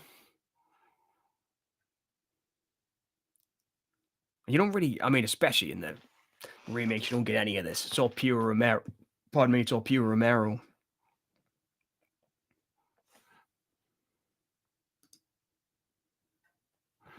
Solitude, that's so interesting about good horror movies, social criticism. That's what's lacking with recent ones. It's all about jump scares. I know Solitude, I find a lot of what I find is with modern horror is that it's very internal rather than external. Like every film seems to be today to me it's not a bad thing, I guess horror's always been about something. Films have always got to be about something. But it seems to be like everything's looking internal, not external. Like Romero wrote films about the whole world. It's his vision, yes, but Dawn of the Dead's about the whole world, even though it's about these four people. It's about, Roger and Peter's friendship. It's about Fran and Flyboy's, marriage, or they were going to set up house before this. It's about, would you run and hide, or would you face the problem head on? It's about the world. But modern horror is all about, what would I do? How does the world affect me? How do I feel about it? It's like, it's almost like John Lennon's later music, for example. It's like something like "Mother, I had you, but you never had me." Like, all his music's really about him. It's totally internal. But if you listen to something like Bob Dylan's early records, he's singing songs about everybody, about the whole world, about politics, about the situation, about the wars, about racism, all this stuff. To me, that's the difference between something like Dawn of the Dead and something like Weapons, or something like Scent Mode, which I watched recently, or Raw. The very internal movies. They're about the individual, not really about the whole world. And I think that's what's kind of missing in modern horror. They're all very internal films, which I don't mind. Like I say, I love modern horror. But Romero seems to write films about everything, and films that have a political point of view, films that have a sense of the world as he sees it, not just about how he feels about it. I just think it's become a lot more internal, modern horror. I think that's a bit blah blah blahing, but it's something I used to talk about in lectures when I was teaching film. Would talk about the differences between something like, say, I don't know, The Shining, for example, and then would look at I can't remember now. We looked at Saltburn, I think it was, and kind of compared the two because they're very much kind of the same films, take place in old palatial houses, same kind of vibe. The director of Saltburn had said The Shining influenced us, so we'll compare the two films, we'll watch them. And they were the kind of conclusions we came to. The Shining's kind of about everybody, whereas Saltburn was more about the individual and the individual's point of view. But like I say, I do love modern horror, but old school horror just seems to be about more than modern horror is.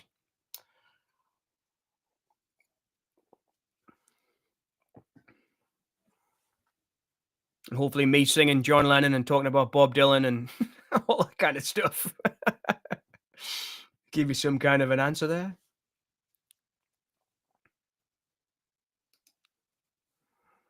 Romero's microcosm movie worlds. Totally, that's the best. That's beautiful, Glenn Lampy. You've just totally summed it up there. That's what it is. It's like his films are a microcosm of the world. He's talking about everything. He's not just. I mean, he's talking about a lot here. It's not just a zombie movie. The zombies are, how did he describe them? He described them as a natural disaster. He said the zombies are like an earthquake or a fire or a flood that just happened to be there. And they push the characters into this situation they're in, when the characters really have to face themselves, who they are, and face the world and their place, you know? But it's the bigger context of the world. I think that's best. That's beautifully put, Lampy. It is. It's a microcosm of the world.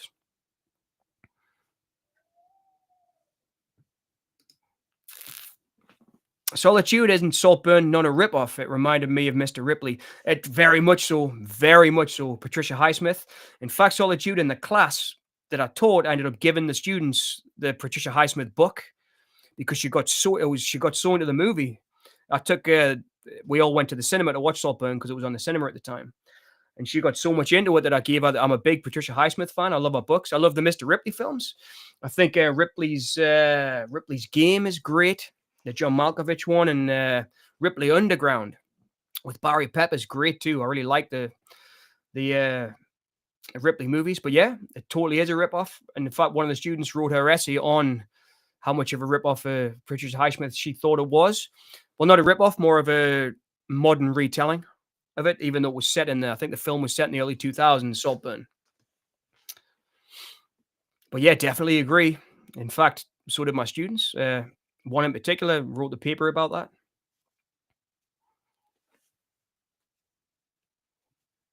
But hopefully, I turned one student into a Patricia Highsmith fan.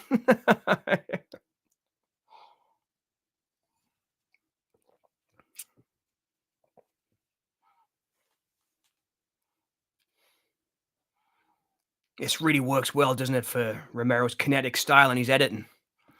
About just getting multiple shots and multiple coverage and just whacking them all together in the only way that he can.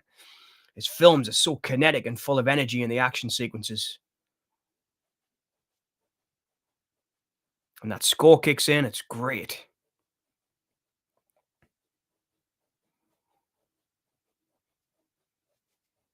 Talking about the trailer, Lampy, I remember that line being in the first trailer I saw for Dawn. There's going to be 1,000 zombies in here. I think that was in the first trailer I saw for the movie.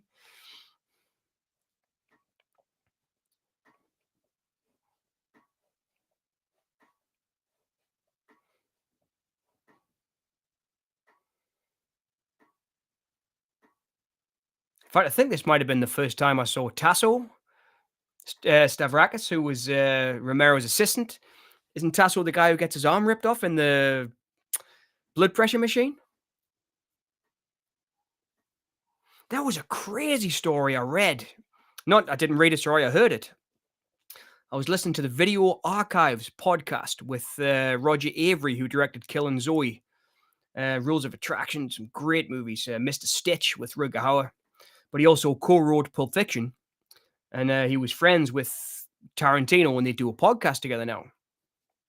And Tarantino lied on his resume when he was trying to become an actor, and he said that he was the biker character out of this, the main guy with kind of that 70s fringe cut, the leader of the kind of Hells Angels, because he thought he kind of looked like him when he was young. And I thought, you can't seriously believe that your friends would think you were in Dawn of the Dead.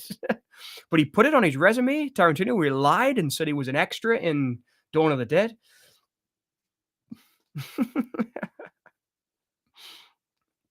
Guess that kind of echoes the rest of his career. Bit influenced by, or should I say, homage in other people's movies.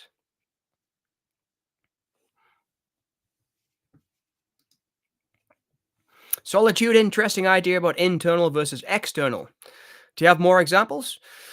Thinking about it, internal versus external. So something like Together, which I saw recently on the cinema. I can't remember the director, I'm afraid, but it was about James Franco and not James Franco, James Franco's brother and his wife.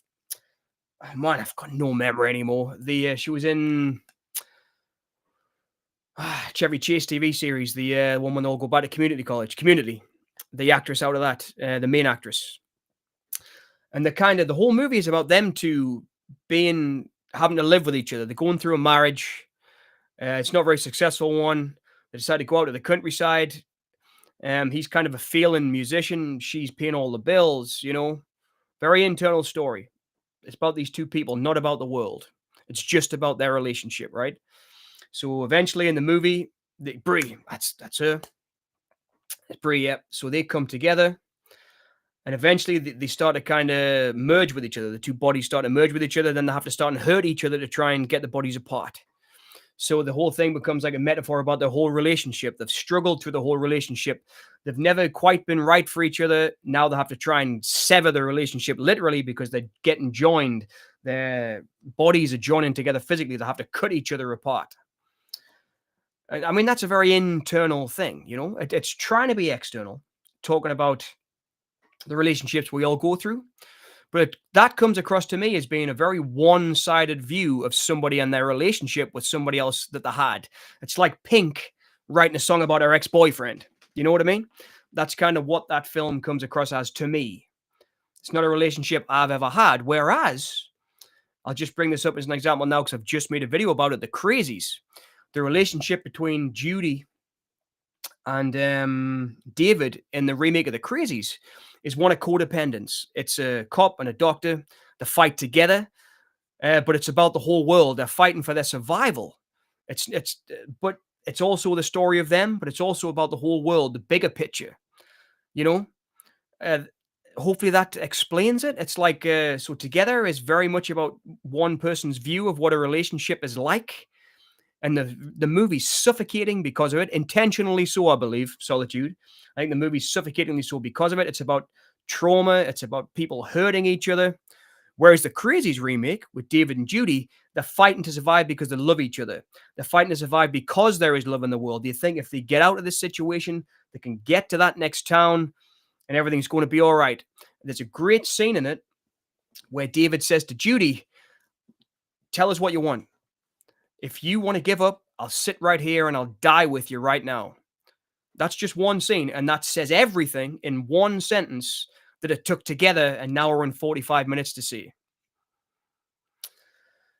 It was a movie that was trying to entertain us, say something about governmental control, about the whole world, but also about these two characters. It was about their relationship, but about the whole world. Survival, whereas Together was just about these two people in this relationship, and it was very one-sided. I think it was one person's perspective of a relationship, which to me is a very internal story. And I remember learning how to write film at school, reading Paul Schrader's scripts. And Schrader would always say, you have to write about yourself because it's what you know, but you also have to write about what the rest of the world knows, which is situations, which is how we all filter our realities. We all see news. We all see conflict in the street. He would always reference Sam Peckinpah's violence, as in when Sam Peckinpah made Straw Dogs, it wasn't just about the violence between David and Suzanne, not Suzanne, I can't remember the names now, David Sumner and, anyway, Dustin Hoffman and Susan George. It was about the violence in the whole world. Dustin Hoffman's character sees a father slapping his son. He sees a guy break a glass and start a fight in a pub. It was about the violence of the whole world. Whereas that film Together is about the violence in one room, in one relationship. It's very internal, not about all violence and horror. Hopefully, that makes some kind of sense to you. Let us know if it does, and you can always ask another question. I'm happy to elaborate, but hopefully that describes what I mean. It just seems like modern horror is a lot more about one person's perspective of emotional turmoil or trauma rather than how we all experience it and how the whole world experiences it, because we all experience it differently.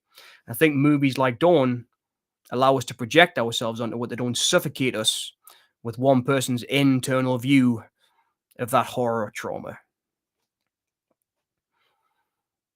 Maybe I should write that book and that'll come out at Christmas. John Rennie's book of internal versus external horror. But let us know if that answered your question. And if not, I'm happy to elaborate. Lampy, an internal movie will be something like Midsummer, external something like Videodrome. The former being about the character, the latter being about the philosophy. Perfect. You've done it again, Lampy. It just took me 20 minutes to explain that, and you've done it in one sentence. Totally, that's exactly what I mean. Midsummer is about that whole girl's view of the relationship. That's about her view of her boyfriend, about the whole thing. That's her view. Whereas Videodrome is about the philosophy of that idea, the idea of Max Wren. It's Max Wren's not a character, is he? He's like an idea. Perfectly put, Lampy. Perfectly put. It's a me society these days. Yes, solitude. It is solitude. It is. But I mean, that's just it's not a bad thing. It's just the way the world goes. I mean, I'm getting on now. I'm not ancient, but I'm getting on. And I mean, I've seen two generations of film goers after me, and their experience of films has been totally different to mine. I mean, I remember growing up and thinking movies like Face Off were cool. Con Air was cool. Point Break was cool. These characters had philosophies. They were cool characters. And then I saw the generation after me tell me that they were just rubbishy action films that had nothing to say. It's like each generation has their own thing. I talked about that in the Crazies video. I said that the Crazies remake is for a new generation, I mean, the Running Man, they've told that story 100 times for different generations. It's just the world changes, it does, but you're right. I think it is a me society. Because that's the way that this whole last generation have been brought up, about having their opinion kind of broadcast to the whole world. Whereas when I was a kid, or even a teenager, or in my 20s, it was me and my friends having a beer. It wasn't the world. It was just us shooting the breeze in the bar. But now your opinion's all over the world. And I guess it makes it seem more important than it is. I know that's a bit of a crude thing or a horrible thing to say, but you're when it boils down to it, your opinion's not really that important in the big scheme of things. But these kind of internal movies have made it important, which is good for art. I mean, an artist who paints a picture of a windmill 100 times, but yet they're all beautiful in a different way because he's in a different mood every day. I think I'm thinking of Constable. I think that's the artist I'm thinking of who painted the same windmill again and again and again. That's very internal. That's his point of view, but it's his point of view of the world. And he shows you in a different light every day. So he's showing you the world new every day. Whereas I think the internal horror today only shows us something we can see in metaphors, not something we can experience as the world we all share.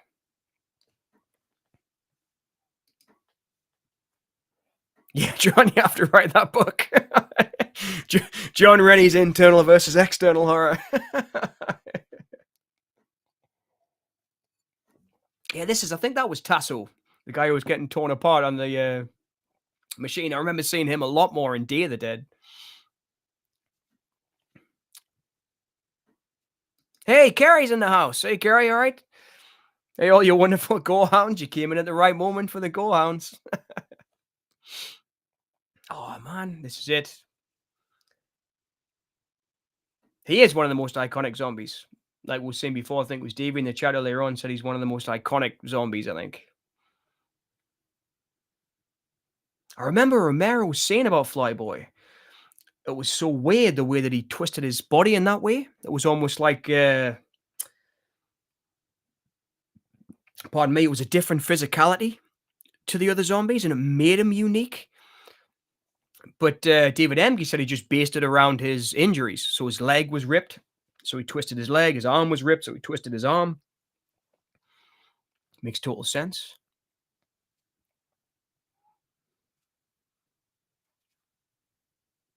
You killed Mr. Magruder.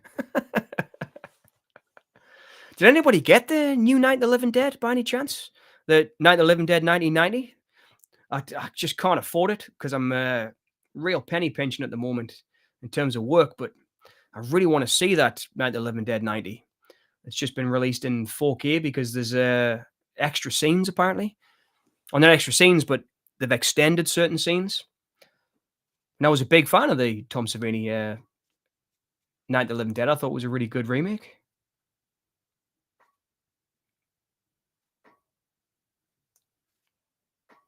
Oh, man. I know the blood looks so fake, but it looks so painful as well, doesn't it?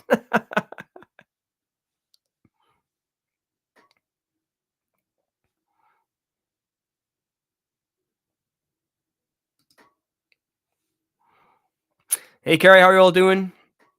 Got enough supplies? Do you want me to go to the mall? Well, I could do with a few more lagers. I got to talking so much, my mouth got dry there.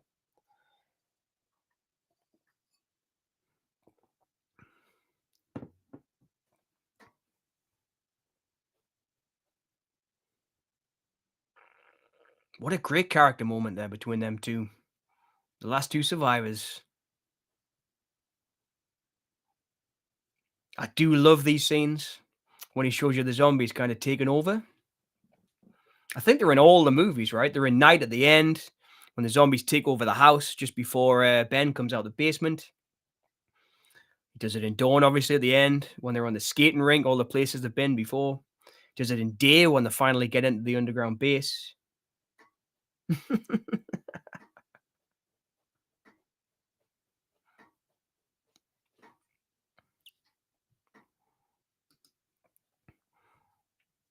Some crisp would be nice. Gary Louise Henderson. I'll have some prawn cocktail.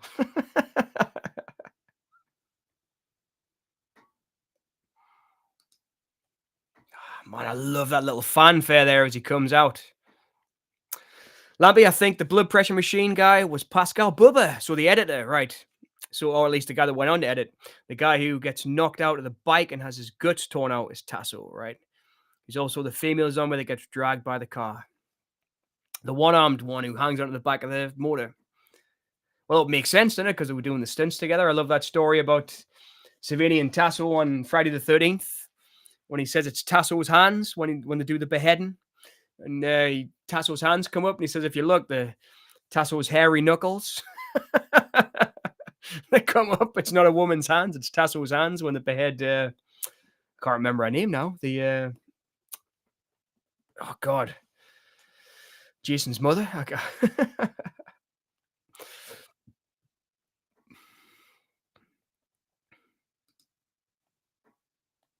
What flavor? What lager? Please say Heineken. Well, I've been enjoying it lately. I know we were joking about it. It's mean solitude the other day. I know it's not the best beer in the world, but it doesn't get us that wasted, so I can still speak by the end of the streams. Almost. No, I've been slurring my words a few times tonight.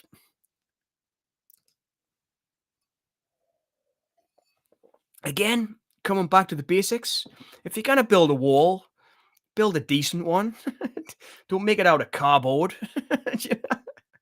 It looked like when they were building the wall there in the film, they had like they had a few luts and that going, that like, okay, well, lats, sorry. Had a few lats going down. We'll stick a few, put a few dwangs in between the walls. We'll make it strong. No, made it out of cardboard.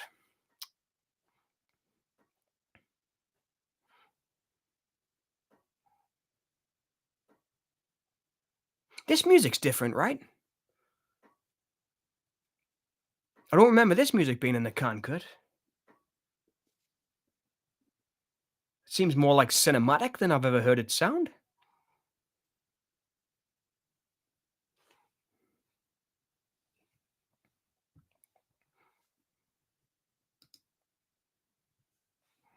Solitude watching this, I think I only so far watched the theatrical version. We're going to find the Romero cut. There's a few box sets out. There's an Arrow Blu-ray box set, which is reasonably priced now. About 20, 30 quid you can get it for, which has got all three cuts in. The theatrical cut on Blu-ray, then the Argento and can cut on DVD, which was from Arrow. And then Second Sight recently did a 4K release where you get all cuts together. I think you can get that for about 40 quid or something now, all them together. But you can also buy DVD cuts, the BMG cut. So the can cut is 139 minutes. That's the can cut. You can probably get that DVD for a couple of quid on eBay, I would think. And the Argento cut, which is shorter, I'm not sure if that's Lampy, you might know, if that's been released on any kind of affordable media. But I know that definitely the Arrow you can get for about 20, 30 quid now, which has a Blu-ray and two DVDs.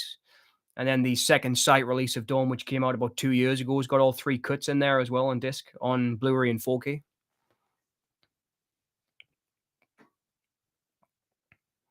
There you go. Kerry said the same. There's a Second Sight release, Solitude, which has both cuts. So yeah.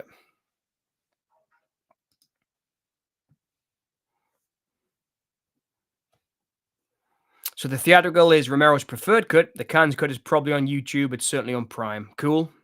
On Prime. I have to say the Cannes cut is my preferred cut.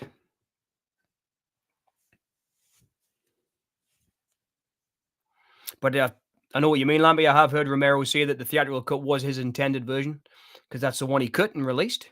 The Cannes cut was because they hadn't quite finished the film yet, right? So he cut it and took it to Cannes before it was kind of his finished version. See, the last gun he's got's a Dillinger after all that.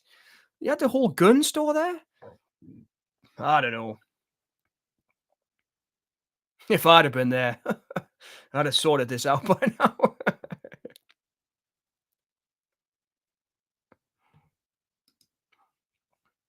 You're a true addict, John. Well, I do try.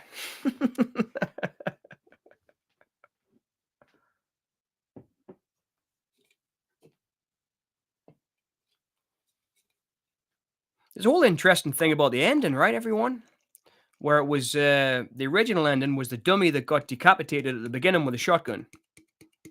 I always loved, sorry, before getting to that, I love this little bit of action music. Dun, dun, dun, dun, dun, dun, dun, when Peter starts kicking ass.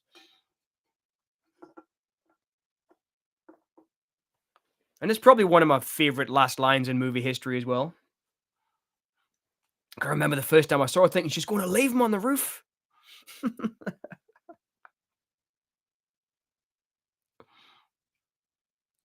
This is a bit, right? gives the guy comes up and grabs the gun off him, who's got the M16 off before. And even it's crazy that, right? I mean, what a moment to be in the middle of it. Even Peter's like, "What the hell?" He just gives the guy the gun. He's gonna need that gun.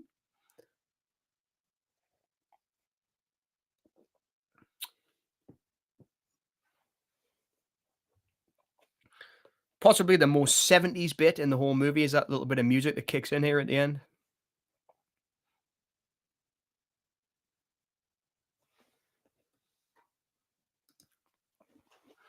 Yep, Lampy's an addict too. Can't cut it some 20 minutes extra minus. I love it. I just love the can cut. It was always the one I watched the most. But I've enjoyed watching this, as you probably can tell. It was sorry if I was quiet a couple of moments because I was kind of listening to the dialogue, but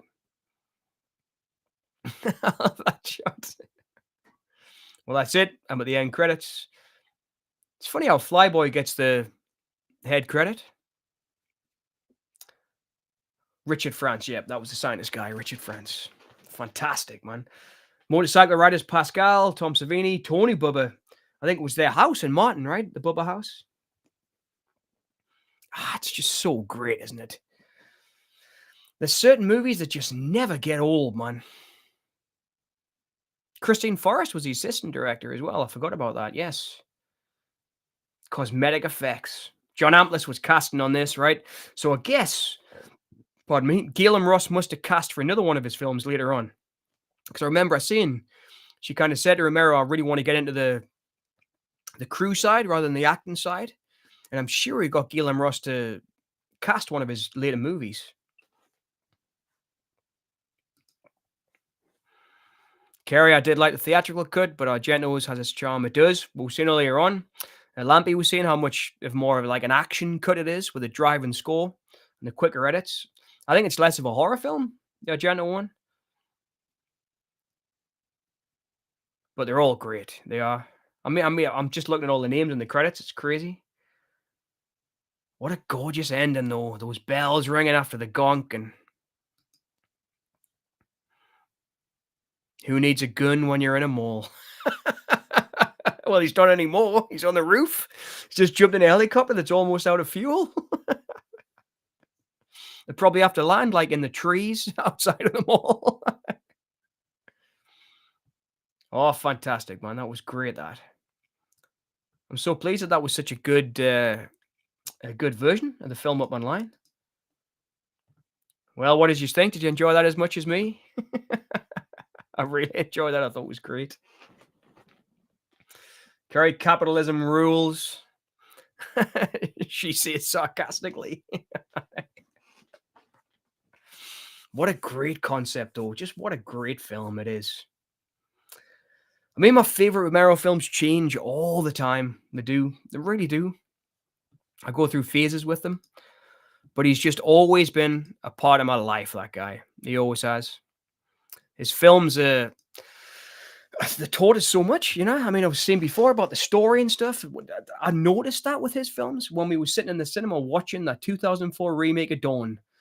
I noticed that there wasn't as much character depth in it. And it made us realize and appreciate Romero's characters more. The depth of someone like Martin, or the depth of someone like John in Day of the Dead, who's a guy who's doing kind of the bare minimum until he gets kicked into gear and he has to be like one of the last guys to save humanity. It's like what's left of humanity, all three of them at the end of the film. His character says so much. His writing says so much. Such an interesting filmmaker, man. He really is. The original ending, after everyone dies, was supposed to have the helicopter run out of fuel after watching the credits. I know, that would have been great, wouldn't it? So Peter kills himself. Fran jumps into the helicopter blades, and then the helicopter runs out of fuel after the credits. Would that have been as good? I think it would have been perfect. But then again, I think it was Romero just said, "No, man, come on, I've got to give some levity and hope in this one, right?" He said, I have to give at least some little bit of hope at the end of this one because Ben dies and nice. Martin dies and Martin. The crazies, Judy dies and flipping. There had to be some levity and the diva goes insane. I guess it was the first positive ending he ever did. Dawn of the Dead. Kerry. Same, funnily enough. At the more it's Day of the Dead, but tomorrow it might be Martin. I know I'm the same. I've watched Dawn the most lately, I have. But I remember asking Nastier about that. And she was saying, you have to write that internal versus external butch on, really. I will, Solitude. I'll start and plan it out. maybe ChatGPT can write it first. I'll just say, yeah, been thinking about these ideas. Oh, I don't know. Always did fancy it. Like I say, I always fancied putting some of those essays together I wrote ages ago. Oh, polishing them up, obviously, and doing a bit more research. I'm glad he chose a happy ending. Yeah, me too, Lampy. I am. It's a perfect ending. I think that would have been great though. Having the helicopter just run out of gas. That would have been awesome. So they would have died anyway, or landed in the fields like 2 minutes away. But they could have jumped in one of the trucks. I don't know. There was so much they could have thought about. But I guess that's Romero. These people are so wrapped up in their own turmoils and their own inner battles and their own. Well, not in this film. In this film, they're so mesmerized by consumerism, right? It's not really internal. It's an external thing about they've got everything they could ever possibly need in there, so why should they go anywhere? But they never think. His characters never think. They never really do. They could sit down and think about it and sort things out and okay, we'll do this, we'll do that, but they never do. They always end up what was it you said earlier? The microcosm. It's like a microcosm for everything. If they could just, like Jack Nicholson says in Mars Attacks, if they could just get along, everything would be so much better.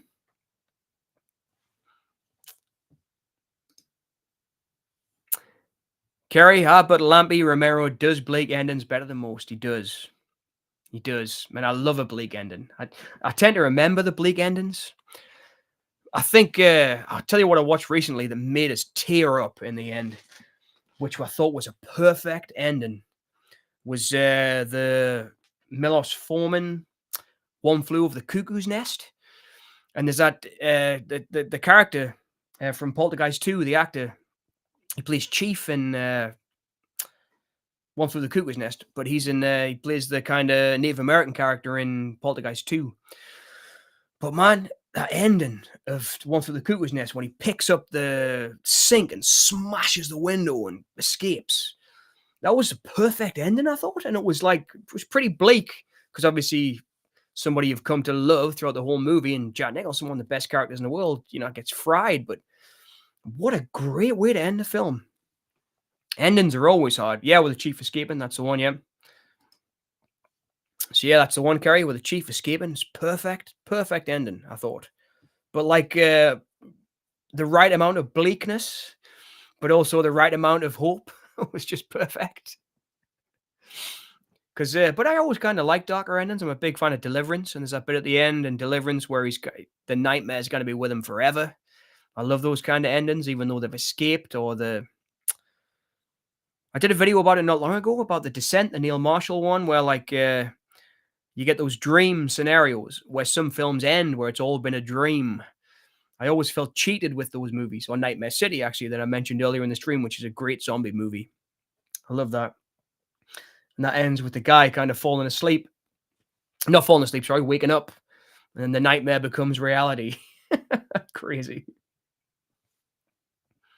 But yeah, I've had a lot of fun watching that. That was really good. I'm not sure if I don't think it's my favorite Romero flick anymore. It definitely was in the beginning. Night was the first one I remember seeing, and I fell in love with Night, and that's what got us on the road to Romero. And Night's still in I'd say top 5 films of all time, but I wouldn't say Dawn is anymore. I'd say I like Day a little bit better than Dawn these days, just because I like Romero's directing style so much in Day. It was like it's a perfect film, I think, in terms of direction. I think all 3 of those movies are, like I said earlier, Night Riders, Creepshow, and Day are just perfect. I mean, Creepshow is it's unbelievable. how much of a step up from Dawn Creepshow was. I mean, Dawn's a great looking movie, as I was saying earlier. His shots, I think, are great in it. I think the directing in Dawn is underrated, but Creepshow's on another level. He's got those beautiful lights and the backgrounds he does. And so it's always a toss up. I guess he's one of those guys. You've got to be in the mood for certain films. I think I'm always in the mood for Dawn, especially with a few beers. I'm always in the mood for Night. Day, I've got to be feeling. I think Romero said like the real trolls, like the real trolls love Day.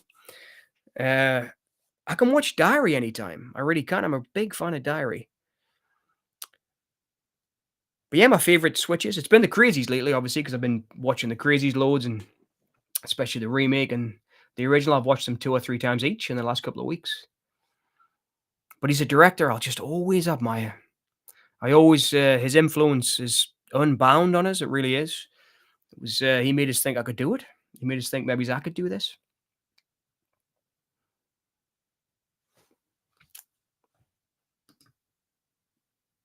Is this back on? It's perfect for the character. Silent for the most part. I know it's so incredible, Carrie, isn't it? When he offers him the chewing gum, and he just goes, "Thanks." He's like, "You can talk." It's so great, so great. It is. It was perfect. It was. I watched the special features on it was a DVD I was watching, not a Blu-ray, but it was an old DVD. I had like a 2-disc one. And Michael Douglas bought the rights off his father because his father had done the stage play. Kirk Douglas played what's he called? McCready? Not McCready. Oh man, I watched it like 2 days ago and I can't remember the flipping character. Red, I think they call him Red, don't they, in it? But Jack's character, anyway, Jack Nicholson's character, he played that on Broadway. And he kind of had to give his dad first refusal because Michael Douglas bought the rights and he had to say to Kirk, I don't want to cast you in the film, Dad. I want to put somebody else in it. And Kirk Douglas was like, okay, I understand. And obviously Jack Nicholson's perfect in the role, isn't it? But yeah, that's a great scene, that one. Thanks. What? You can talk? Perfect.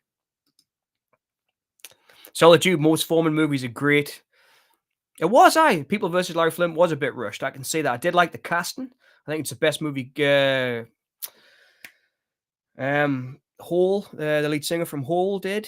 I think it's the only just 2 films she gives great performances in. One is People versus Larry Flint. The other one is a film called Beat with Kiefer Sutherland playing William Burroughs, and she plays Joan Vollmer, the wife that he killed, similar to Cronenberg's Naked Lunch. But yeah, Foreman, man, Fireman's Ball is incredible. He was he's a kind of one of a kind director, Foreman. I think I love the. I do love People versus Larry Flint. Actually, the more I think about it, it was. I wish I could remember her name now. She was really good in it. She was married to Kurt Cobain, the singer, before he died. Before he died. But she's so good in that movie. So good. But I enjoyed Amadeus. Yeah, Amadeus is great too. I think Amadeus might have been the movie that made me fall in love with F. Murray Abraham because he was so good in that role. I love him. He's got a really little role in Bonfire of the Vanities. It's this kind of racist mayor in New York. He's so good in that too. But I think it might have been Amadeus that made me start to follow his career. And I love him. He's one of the kind of handful of actors I think can do anything. F. Murray Abraham. Yeah, he's great in Amadeus. But yeah, Foreman had a great career, didn't he? I haven't seen anything else he's done lately, I don't think. But I mean, just those 4 or 5 films. Fireman's Ball, People versus Flint. Amazing, amazing films. Courtney Love, that's it, Lambie. Courtney Love, yes, Christ. Courtney Love. My favorite ending is Philadelphia when the verdict is revealed. Then we cut to the hospital scene with Andy and his family, and the tearjerker moment is a scene when you hear the Neil Young song. Aye. Well, I'm a big Neil Young fan, Kerry, as you know. And I don't know if you remember, but Peter Gabriel wrote a song for the soundtrack of Philadelphia, Love Town, which is a great song. Springsteen wrote The Streets of Philadelphia, which had the music video directed by Jonathan Demme, which is a great music video. And Neil Young did Philadelphia, and they all went up against each other for the Grammy, and Springsteen won. And I thought, man, Neil Young deserved that. I'm a big Springsteen fan, big Gabriel fan, but Neil Young deserved that. Sometimes I think that I know what love's all about. Such a beautiful song. It was great. Great soundtrack. Jonathan Demme's he's I mean, he's one of those guys I was talking about earlier on who was a proper director. He jumped around. Something Wild's a masterpiece. Last Embrace is a masterpiece. You know, Silence of the Lambs won all those Oscars. He can jump around genres like I did Married to the Mob, I think, as well, right? Didn't he? With he can jump around, Demi.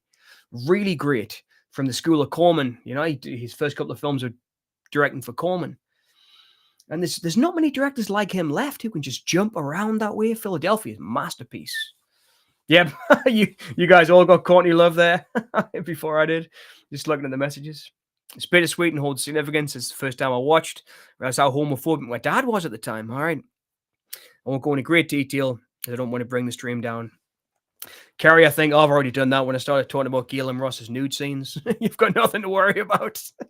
I was mentioning Galen Ross's topless scene in Madman earlier on, so I think I brought the stream down all myself. But yeah, it is. It's a powerful film. It is. There's a couple of films about that time. There's that Mike Nichols one, Angels in America. There's a few, isn't there? They kind of try to capture that whole time and space. You know, like I say, films about the world. They're internal stories, but they're about the whole world that we can all experience. Really special film, Philadelphia. Plus, you got Jason Robards in there too. It's a great cast. And Denzel, all right? Denzel Washington. Yeah, y'all got Courtney Love before I did.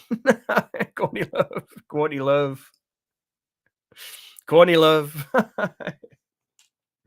Yeah, Murray Abraham and Scarface, Yes Solitude, awesome. I love that scene. From the helicopter, and he says, "I never liked that guy." Al Pacino, you know that guy? I never trusted that guy. I never liked him. Oh no way, Kerry. Yes, Milos Forman did Man on the Moon as well, the Kaufman film. Well, not the Kaufman film, the Jim Carrey film about Kaufman. That's a really good. You know what it is? I never saw that film at the cinema, and I saw the movie because of the Andy Kaufman in a wrestling match. Yeah, yeah, yeah, yeah. The single, not Crowded House, REM, the REM single. So I saw it in reverse. I didn't buy the single because it was in the film. I bought the film because I heard the single, and someone said, "Oh, that was in the Kaufman movie." Great. Yeah, Love Town. Kara, yep. Love Town's great. That Peter Gabriel song. I can't keep singing. I've sung about 4 or 5 times already. but I love it. Yeah, looking in Love Town. I can't settle down. It's perfect. Yep, he did. Fantastic. But yeah, Foreman's one of those guys. I mean, right from the beginning of his career, he was making good movies. I think he's Czech, right? Foreman. And I think Fireman's Ball was I think that was one of the first films I saw of his that was a really famous Czech one that kind of allowed him to move into Hollywood and do those kind of Hollywood movies that he did later on. But yeah, he's a fantastic director. But definitely, Cuckoo's Nest was the first of his films I saw. And that Jack Nietzsche score. Wow. Yeah, it was REM. Cool. Have to give me a second. Sorry, everyone. I know I just nipped downstairs before, but got to check the plumbing. I'll be back in 2 seconds.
Sorry, I took a couple of seconds longer there, but yeah, check. So he was check, right. But Solitude, you were asking before, they're the kind of most modern releases. I grabbed them there quickly on the way up. That's the Second Sight one, which was so they did a one that was a book. You got loads of stuff, but it was really expensive and I couldn't afford it. But they did like a kind of affordable version. And this one's a really good version. You get all the different cuts in high def. So you get the 3 discs, special features, all that different. So you get the 3 cuts and a special features disc. And I really recommend that one because they're all Ultra HD. They're all Ultra HD high def. But you'll be able to pick up now this one for a little bit cheaper if you're a physical media collector, as I am. You'll be able to pick up this one a little bit cheaper as well now, which was the Arrow one. Because now that the Second Sight one came out, this one got a little bit cheaper on eBay and stuff. And that's a really good one. You get the 3 cuts, and I'm sure. So the theatrical cut's Blu-ray, and then you get the director's cut on DVD and the Argento cut on DVD. So that one might be a bit cheaper now. I was going to grab the whole flipping shelf there of all the different DVDs. Every stream I end up grabbing stuff. Don't want to bring it up. I love to talk about collecting things. Solitude I saw on the side of a bus this week. Apparently it's about Nebraska. One of my friends is a big fan, and he was saying that the film is about him making Nebraska, which was the total opposite direction that the studio wanted him to go in after Born in the USA. Because Nebraska is just him with an acoustic and a mouth organ and a 4-track, doing all these kind of sad songs. He does a song about Badlands, like Charles Starkweather. He tells the story of Badlands, the Terrence Malick film, in song form, and which was a true crime story. And it was like a really low-down, lo-fi album. And the studio wanted him to go in a total different direction because he'd just done Born in the USA before, and it was a huge hit. So apparently that movie's the story of Nebraska, I've heard. I haven't seen it yet, so you can't quote us on that. But I think that's what it's about, and it's a pretty iconic album. I'm looking forward to it. I saw the trailer when I went to see One Battle After Another. The trailer looked pretty good. It didn't look great, but it looked pretty good. I guess it's riding on the success of a Dylan one they did. The guy that did Walk the Line did the Bob Dylan Complete Unknown. So I guess they're riding on the success of that one.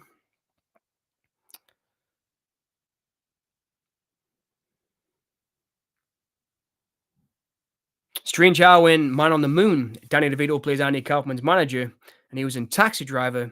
Was half expecting a Christopher Lloyd cameo too. It would have been good. It's my favorite bit of Man on the Moon's when he laughs at death.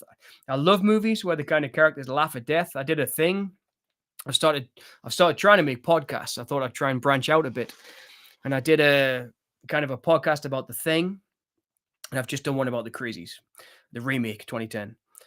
And I was looking at thinking about doing like a kind of 6 degrees separation thing, and doing it like actor to actor, and then talking about a movie, then doing the 6 degrees of not Kevin Bacon, but that actor to this actor and stuff. I thought it might have been a good concept for keeping things interesting. There was a good one we did, Kerry, the live stream where we did like 10 minutes on a director.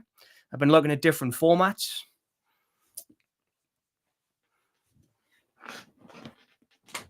Oh, not Taxi Driver, Taxi, right. Yes, Taxi. Christopher Lloyd and Danny DeVito, yep.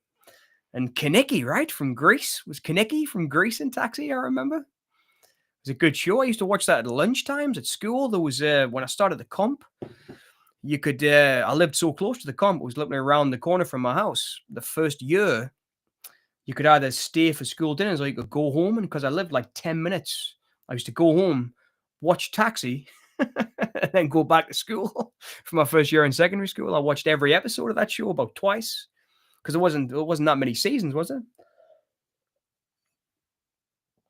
But it was a great show. Danny DeVito's underrated. Everything I've seen him in, he's great.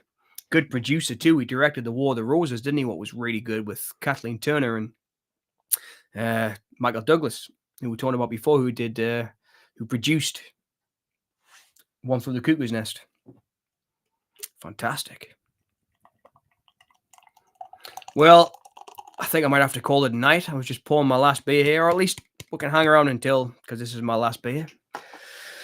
So we can hang around till the end of this one, I guess, if anyone's still watching. But I've really enjoyed that. It was a really good night. I don't know if I should continue. Should I continue doing the Romeros? I mean, I'm not sure if we'll find Creep Show and stuff online and Night Riders and Day, because they're, I don't think they'll be on YouTube, because they're all owned still by, I know Creep Show is Warner Brothers, right?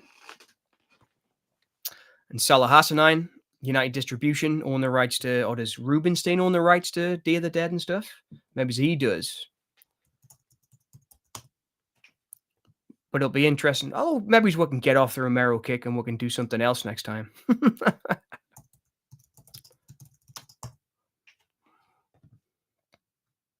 Martin's online.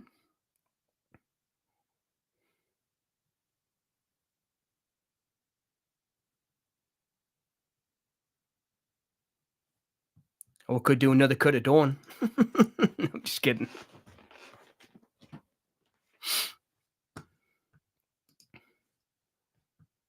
No, shoot, to be honest, yeah, that was a challenge and a half.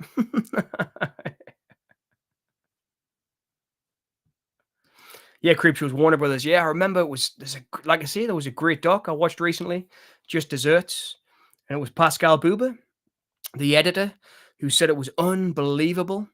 The feeling that when they finished editing Creepshow, that they sold it and he went to see it and there was a Warner Brothers logo on it. And he was like, wow, we've made it. It's like we've spent the last decade making these independent films together and now Warner Brothers is showing one of our films. What a great feeling that must have been for everyone. Romero too, I would think. But it's so strange that Romero shied away from it, didn't he? He seemed to shy away from the limelight. He's an interesting character. He really was. I mean, like, I know he didn't want to go into TV. And so when Laurel and Rubenstein said, we're going to do Tales from the Dark Side and stuff, he was like, no, I'm not interested in that. And that's why he left Laurel. And that's why he went to Hollywood. But I'd be damned if it must have been hard to leave that kind of community he had of those great filmmakers. 10 years it took them to make all these movies. Let's go for an external horror movie. We should go for an external one. Let's go for, might it be good to go for Cronenberg, wouldn't it? I'd love to watch a Cronenberg. My favorite Cronenbergs. I love the early ones. I bet the early ones are online. Shivers and Rabbit, I bet they're online. In fact, Lampy, I'm sure you've done watch-alongs of Shivers and Rabbit, right? They must be online somewhere. I could definitely do Shivers. That would be excellent. I'd like to do a Shivers watch-along because I really like that film a lot. But I'm really enjoying them. Thanks for joining us once again. Cheers for dropping in. Kerry, Lampy, Davey, everyone who's been in tonight, man. It's been great once again. I love these evenings. They're so great. I'm really thinking about like making it a regular thing. Even maybe he's doing some during the week. I've been really enjoying it. I wonder if Seconds is on YouTube. That's an interesting one, Kerry. Because that's totally, there was a great interview I just watched with Ridley Scott on the Directors Roundtable. And the director of The Substance was there. I forget her name now. Great director. She did Revenge as well, which I really rate, actually. For all I've mentioned that being internal, I really like Revenge. I think it's a really good film. But she was talking about her latest film, The Substance, and Ridley Scott said, did you ever see Seconds, the Rock Hudson film, John Frankenheimer? And she said, yeah, and he went, that's kind of exactly what that film's about too. It was just like, I don't think he was dissing her, but it was just like, he totally got what she meant by referencing another movie when she was saying what her film was about. And I just thought, man, Ridley Scott's old school. And he's an old school director who's still about. And he understood that that's an idea that's been made in a few films before. It was a really great interview just for him to see that's what Seconds is about, right? With Rock Hudson. So cool.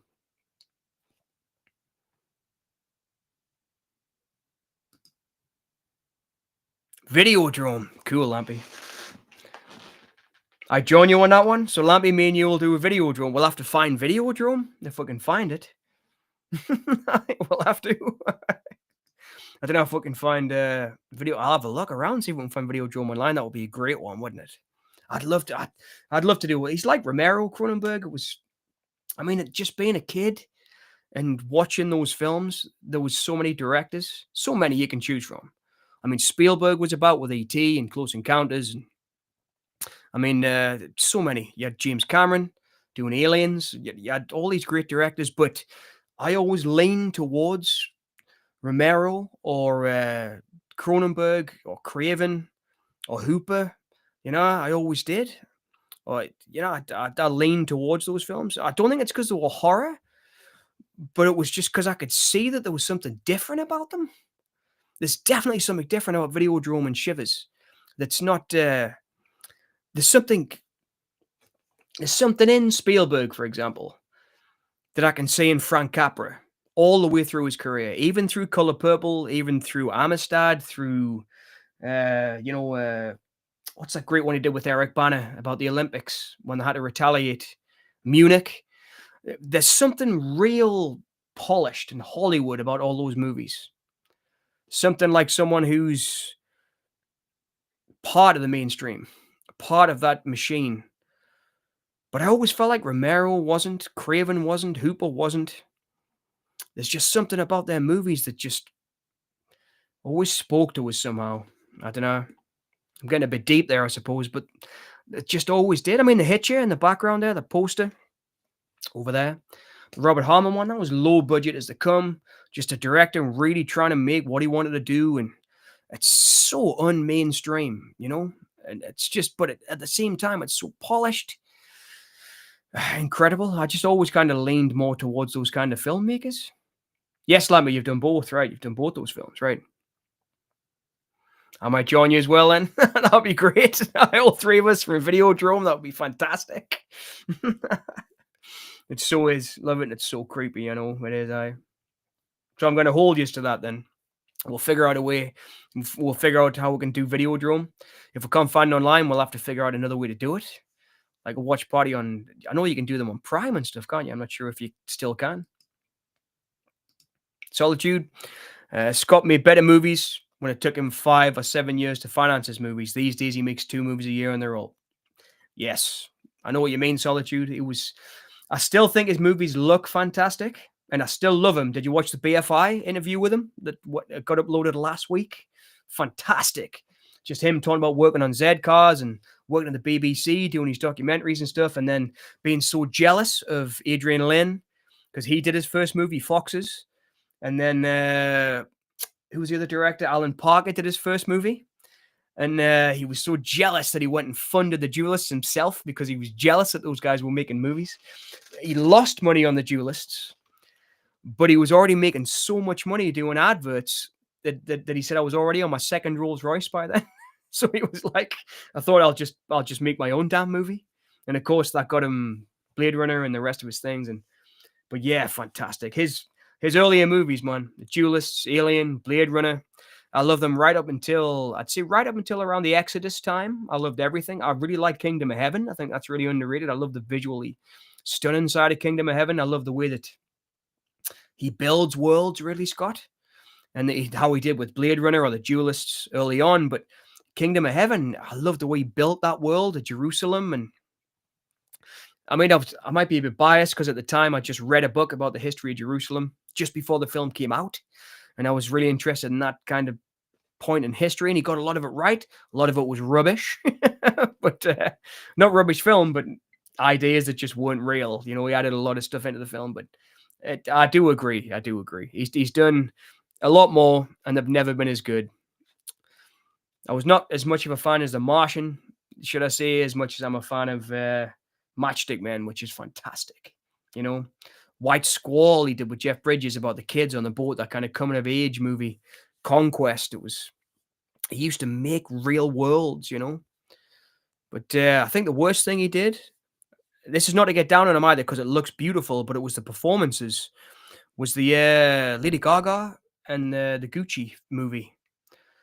There was some bad performances in that, man, like really stinky performances. Jeremy Irons was good in it, but my goodness, I was watching it thinking, what's Scott thinking, man? He's one of my heroes.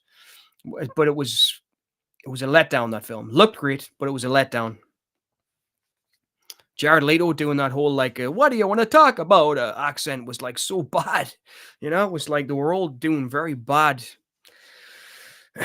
kind of Italian accents, and and I can't imagine that Scott wouldn't have noticed and said, "Whoa, guys, what are you doing?" this. Then again, he didn't notice in Robin Hood, did he? That crazy accent that Russell Crowe was doing. But you're right. I agree. I'm beating around the bush, but he did. When he used to make one movie every couple of years, he was, in my opinion, fantastic. And I am an advocate for Prometheus, as much as a lot of it doesn't add up. Like you wouldn't run around after you just had a vasectomy diving through tunnels and stuff. But I really like the visual style of Prometheus. I think it'll find its audience eventually, hopefully. But I really do like Prometheus. Kingdom of Heaven director's cut is great. Yes, Solitude, not the theatrical version. Oh, yep, I agree. I saw the theatrical version in the cinema. I did like the visuals, but I do agree with you. Kingdom of Heaven, the director's cut is 10 times better. It really is. You get much more of the story, especially when he gets given the land when they finally get to Jerusalem. And he's kind of setting up his little farm outside of the town. All that stuff's great in the director's cut. Gives him much more character. I mean, in my opinion, it's Bloom's best role as an actor. He must have just been coming off the what do you call him? I'm doing a bow and arrow there. What's it called? Lord of the Rings. He must have been just coming off the fame of Lord of the Rings, I imagine, when he did that. But his performance was great in it. And then he just kind of nosedived after that, I thought. But director's cut definitely is the cut to watch. If anyone's watching this stream after the fact and you want to check it out, the director's cut is the way to go without a doubt. It's a beautiful film. Plus, you get a little bit more Liam Neeson. Kingdom of Heaven is one of Lexi's favorite movies. And yes, she picks holes through the inaccuracies. It's very inaccurate. So was Exodus, Gary. It is. He did Exodus with the guy from The Thing prequel, Joel Edgerton, who was in that great Schrader film, Master Gardener. Joel Edgerton and Christian Bale. And at the time, I think Christian Bale was really giving it his all. The performances are good in Exodus, but not so much a great film. But yeah, I think you just have to watch Kingdom of Heaven for the world building. It's like that. I mean, a lot of people pick holes in Blade Runner, I love Blade Runner. I do, but it took me a long time to like it. It took me a lot of years to like Blade Runner. I remember seeing it. The original one I saw was a director's cut. I liked it, but I didn't think it was great. Kind of not interested in seeing it again. And then when I really got into Philip K. Dick years later and I read everything and I really got into his work through the school library and reading Philip K. Dick books, I watched it again and I fell in love with it, but I didn't get it the first time. But the second time I realized how good Scott was at world building. Just fantastic film. It really is. Visually stunning. But there's that old argument, how many replicants was there? 2 got fried in a energy field. It's like the script was a little bit all over the place. You had David Peoples worked on it. You had Hampton Fancher worked on it. Was it Dan O'Bannon worked on it as well? Am I just making that up? Or did Dan O'Bannon do a draft? I went through loads of different drafts, didn't it? I know Dan O'Bannon did Total Recall as well, didn't he? There was loads of films. It's a slow burn, yes. It is Solitude. It's a slow burn. And I think I was too young the first time I saw it. And then a couple of years later, when I got into the whole sci-fi concept and worlds, I can really sit back now and just love it. I mean, Kerry, if you're still around, the other night, I remember me and you listening to Rachel's song. And I mean, it was so beautiful. You can see the world. You really can. When you hear that song, the soundtrack kicks ass. One of my favorite stories about filmmaking, all three. Yeah. One of my favorite stories about filmmaking is Ridley Scott. Talking about Vangelis, I watched a documentary about Vangelis not long ago, which was a brilliant documentary. I mean, Vangelis has passed away now, but this was about his life, about him working with Demis Roussos and all that stuff when he was like doing Aphrodite and 666 and all that, and then getting into music and doing the soundtracks. Brilliant composer, right through all his really great films like Chariots of Fire and everything. And Scott said when he was composing, it was like a break to go to Vangelis's house because he was like an artist. And he said, I would go there after a day's shooting. Vangelis would be composing. And Scott said I would go there, and he had this beautiful flat, like glass walls, and he always said he had a few kind of beautiful women around because Vangelis was like that. He always liked to have a few pretty people around in the flat, and there was always a few beers and cigars and things lying around. And Ridley Scott tells this wonderful story about just going there like really late at night, like midnight, 1 in the morning after they'd finished filming, and he would sit there and Vangelis would be saying, "Oh, I've got some ideas," and he'd give Scott like a beer and a cigar, and Scott said, "I would just sit there having a beer and a cigar in Vangelis's house." And Vangelis would be playing as this music just all by himself. He'd be doing I don't know if you've seen Vangelis record, but it's like a wizard at work. It's so incredible the way that man works.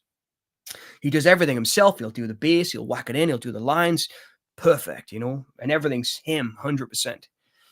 And I just thought, man, I'd give anything to sit in that flat with Ridley Scott on that sofa, having a cigar and a beer and listen to Vangelis composing. That's the romantic side of creation. And Ridley Scott said it was like, that made us feel like I was an artist working with an artist. Can you imagine? Sounds beautiful. But I wish I could remember what the documentary was called. It was fantastic. It was on Prime, Amazon Prime. And Sean Connery was in it, for example, and they were all talking about how great Vangelis was. But it was before Vangelis was dead. So it was like he was in it, and they were taking him to meet actors and directors. Just fantastic direct. More so David Peoples and Hampton Francis. Yeah. Francis. I always remember Hampton Fancer seeming a little bit bitter about it when I watched that. There was a documentary Kermode did, who's one of my favorite critics ever. Because when I first got into films, he was doing Mark and Lard's Cult Film Corner, and he did Videodrome after Cox and all that, and Cousins. So I always knew him, and he always seemed cool to me because of his quiff and all that. I've read his books and everything. I love Kermode. And he did that documentary on the edge of Blade Runner, which I think they showed on the BBC before they showed Blade Runner one day on the television. And Hampton Fancer seemed very bitter about being kicked off the film. It was like somebody was messing with his work. And then he came back on the Blade Runner 2049, the Denis Villeneuve film. And he said that the bit at the beginning with the soup and all that was like that was supposed to be in the original screenplay for Blade Runner, the original Blade Runner, Ridley Scott's Blade Runner. But he always seemed a little bit bitter that he got, I think he felt like he got the hard end of the stick on that one. Good documentary, though, really good. On the Edge of Blade Runner was fantastic. Yeah, it is. Made me root out my own copy of the soundtrack. It's beautiful. Rachel's song is just incredible. I remember lying in the dark when I was a teenager, man, and just listening to the Blade Runner soundtrack, just totally mesmerized. Vangelis' work, it's just Albedo, man. Albedo is a great album. He's just a fantastic composer. I mean, he did Conquest as well. He worked with Scott a lot. Sorry, I kicked my footrest over there. But he worked with Vangelis a lot, didn't he? Or at least 2 or 3 films. But he was just always one of my favorite composers. He seems otherworldly, and there's not many people or composers you can. Mark Isham's one. I really love Mark Isham. He did the soundtrack for The Hitcher, did the soundtrack for The Crazies I was talking about. He's one I can just lie in the dark and listen to his stuff. Really great. But Vangelis, man, that Rachel song, mind blowing. Great soundtrack. Perfect for the film too. And it was just, man, I wish I could have sat on that sofa with Scott Vangelis' house when he was writing that, surrounded by girls and beer and cigars and glass thing in Paris. Must have been amazing. Talking about K. Dick, never watched A Scanner Darkly. Heard it's a great film. It is. Solitude, I'd recommend it. It's, Kerry's just said the same there. Yep, it is. Kerry, it is Solitude. The rotoscoping takes a bit more time to get used to, but it's an amazing film and very accurate to the book as well, surprisingly. Richard Linklater is a great director. He is. I really admire Linklater's work, and he nailed Philip K. Dick's work in Scanner Darkly. It's I think it's Robert Downey Jr.'s best performance. I think it's the best I've seen him. Woody Harrelson pops up in there. You got Winona Ryder, Keanu Reeves in the lead. It's a really great film. And it was because you're seeing through the eyes of an addict as well. It's really great because you really feel like you're seeing. A lot of the film shot through his eyes, but then they turn the camera around onto his face, It's perfect. It is. It's a really good movie, Solitude. I'd really recommend it. It's pretty far out though. It's like a far out movie experience, but I mean the rotoscoping carries fantastic, right? Over the actors, it works perfectly well.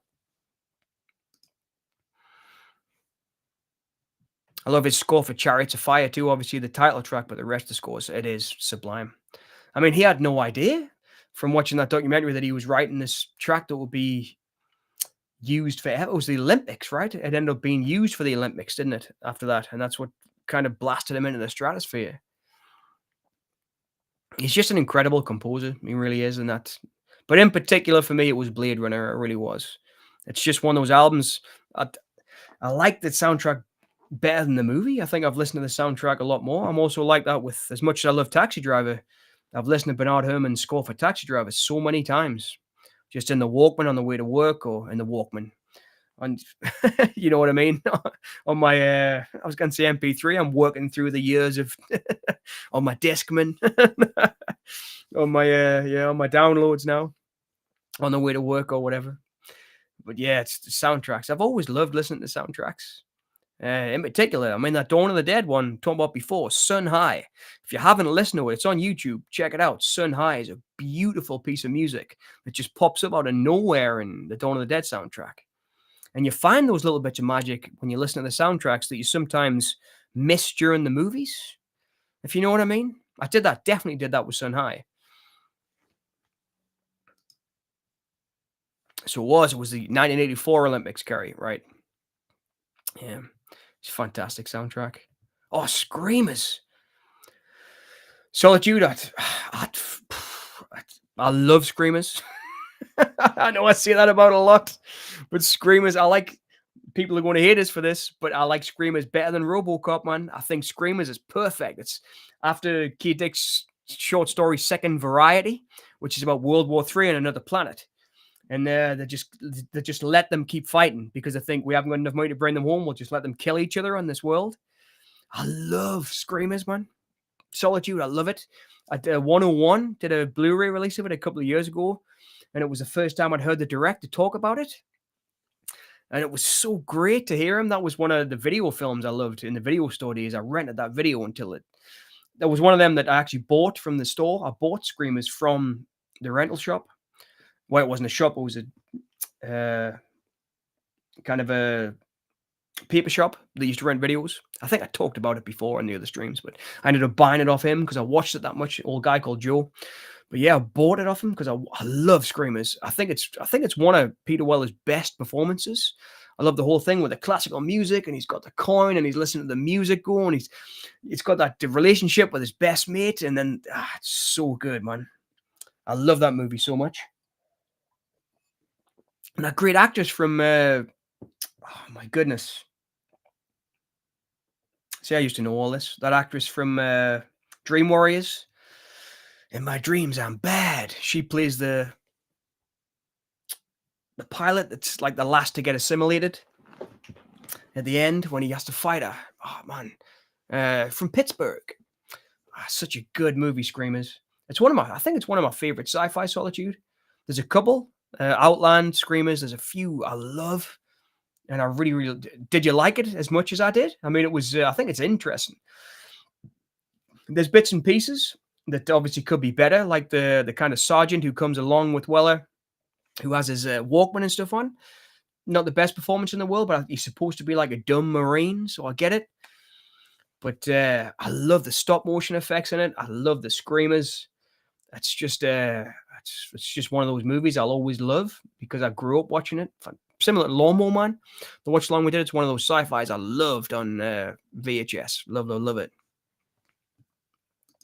Oh, Kara, you love it too. Great. It is a very underappreciated film, Solitude. I think it's great. I really do think it's great. But you'll be used to me by now, seeing how much I love stuff because I love flipping everything. Anyway. I love Keating's Triumph from Dead Poet Society by Maurice Jarre. It gives me goosebumps. It is. It's a really good soundtrack. Maurice Jarre was a great composer. I had Maurice Jarre. Was it Oxygen that Maurice Jarre did? Was that the one? Or am I thinking of someone else? I remember the front cover of Oxygen was a great LP cover. It was kind of 3D and you could feel it. It was like one of those covers that stood out. Am I thinking right there, Curry? Did Maurice Shaw do Oxygen? Really good album. Oh, Captain, my Captain. Yes. Solitude, I have the DVD. Great DVD. It's one of my favorites. The DVD front cover, Solitude, is the VHS front cover. So, like, kind of Peter Weller with a gun in the front and the world in the background. You can kind of see like some kind of sci-fi building on the background on the hills. I actually have the video poster of it. It was one of those that I tried hard to find, the video poster of Screamers. Ah, Jean-Michel Jarre, right, yes. That's who I was thinking of, Jean-Michel Jarre, right? Oxygen Jean-Michel. Not Jean-Michel Jarre, it's just Jean-Michel, right? Are they related? But yeah, Maurice Shaw was great. And I've got to say, I did like Jean-Michel as well, Oxygen. I mean, soundtrack-wise, there's so many great films. I can't. I mean, in Romero's filmography, I love the Martin soundtrack. That was, I think it was by Rubinstein's. Was it Rubinstein's brother who did the soundtrack for Martin? Let me just quickly Google that because that was a really great one. I think it was like one of the first original scores that Romero did.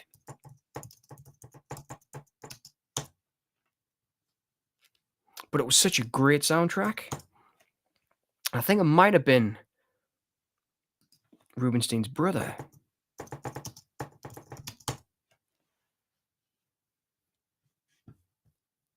Oh, I know it's all copyrighted. You can't listen to any of it. I was going to try and stick some of it on there. Let me just check at least if it's him.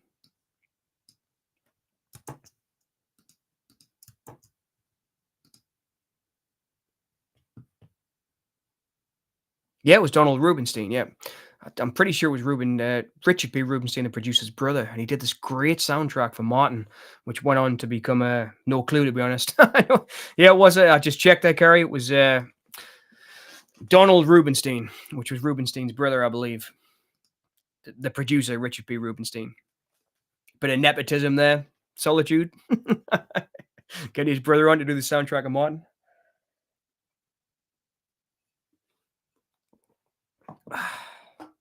Man, I wish I bought more beers. I've totally run out. That's it. Got one more mouthful, so I guess we'll have to call it a night. Because I only have, I know it's a little bit earlier. We usually finish at midnight, don't we? But I'm out of beer.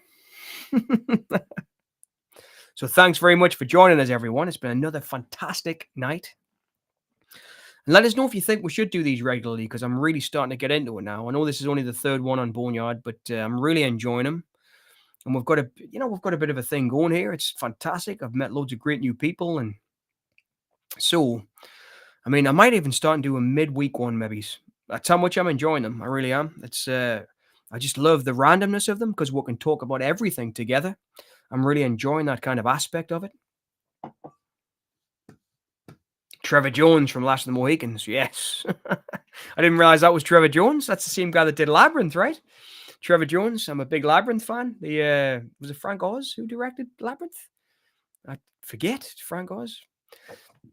But yeah, Trevor Jones. I'm sure Trevor Jones did Labyrinth with Dave Bowie.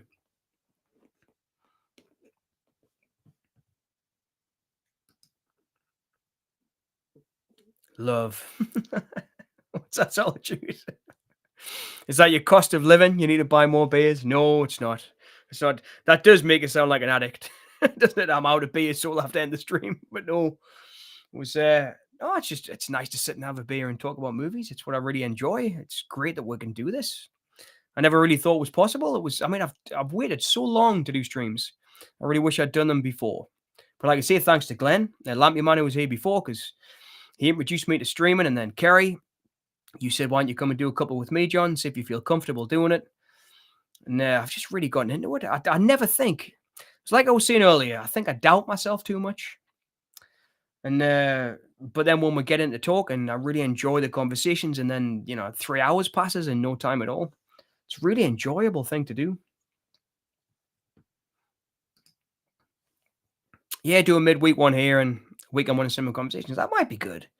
I do like the weekend ones too. It might be good to do like a Wednesday, then maybe it's a Friday here on Boneyard and a Saturday on Cinema Conversations, or the other way around, or it's because obviously it's great with me, you and Kieran, because we can bounce off each other. And obviously with Lampy, that would be great if we can do a video drone. I'd love that. We could all do it here on the Boneyard as well. That would be fantastic. I really will look. I'll see if we can find an online version of video drone we can use. Jim Henson, Kerry, of course. Man, you need to give us a virtual slap in the face for that one. You do. Lawnmower Man, reach through the screen and give us a slap. Jim Henson directed flipping Labyrinth. Of course he did. What was I thinking? Is Frank Oz in Labyrinth? I don't know why his name popped into my brain. He is, isn't he? Does he play Hoggle or someone? Frank Oz's name popped into my brain when I was thinking about Labyrinth. Thanks for that, John. It was fun. Thanks very much, Lampy, for coming along, man. I really appreciate it. It's always awesome to see you. We need to see more of each other. I really do. I miss you. I really do. And I mean that from the bottom of my little heart. I really miss talking to you about movies. But yeah, I'll have to call it a night because that's the last beer. But I thank you so much, everyone, for joining us. It's been an absolute pleasure. I'll figure out how we're going to do the next one. Maybe we can do video drone then. I'll have a look, see if I can find it. If not, I'll see if we can find something else online. Fantastic. Thank you all so much. More importantly, I keep saying I'm going to go, and then we get some more great quotes. So I'll let you, more importantly, write that book. I want to read it. Might be a short book. But I guess I could fill it up with some other ideas. Good vibes. Good vibes. Oh, Oz was a puppeteer, right? Frank Oz was a puppeteer. Night, Lampy. Fantastic. Right, night, everyone. Let's end on how great of a puppeteer Frank Oz was. And how great of a director Jim Henson was. Maybe we should do a Labyrinth watch-along. That would be perfect. We'll end on that. We started with Dawn of the Dead, and we've ended on Jim Henson and the Labyrinth. Good night, everyone. Take care. Thanks, Solitude, Dread, everyone who joined us tonight. Lampy, Kerry. Sorry I can't remember everyone's names, but I really appreciate it, and I love talking to you all about movies. I really do. This is it's fantastic. It really is. So let's keep it going. All right, take care, everyone. Good night, and thanks for joining me here in the Boneyard. Good night, all.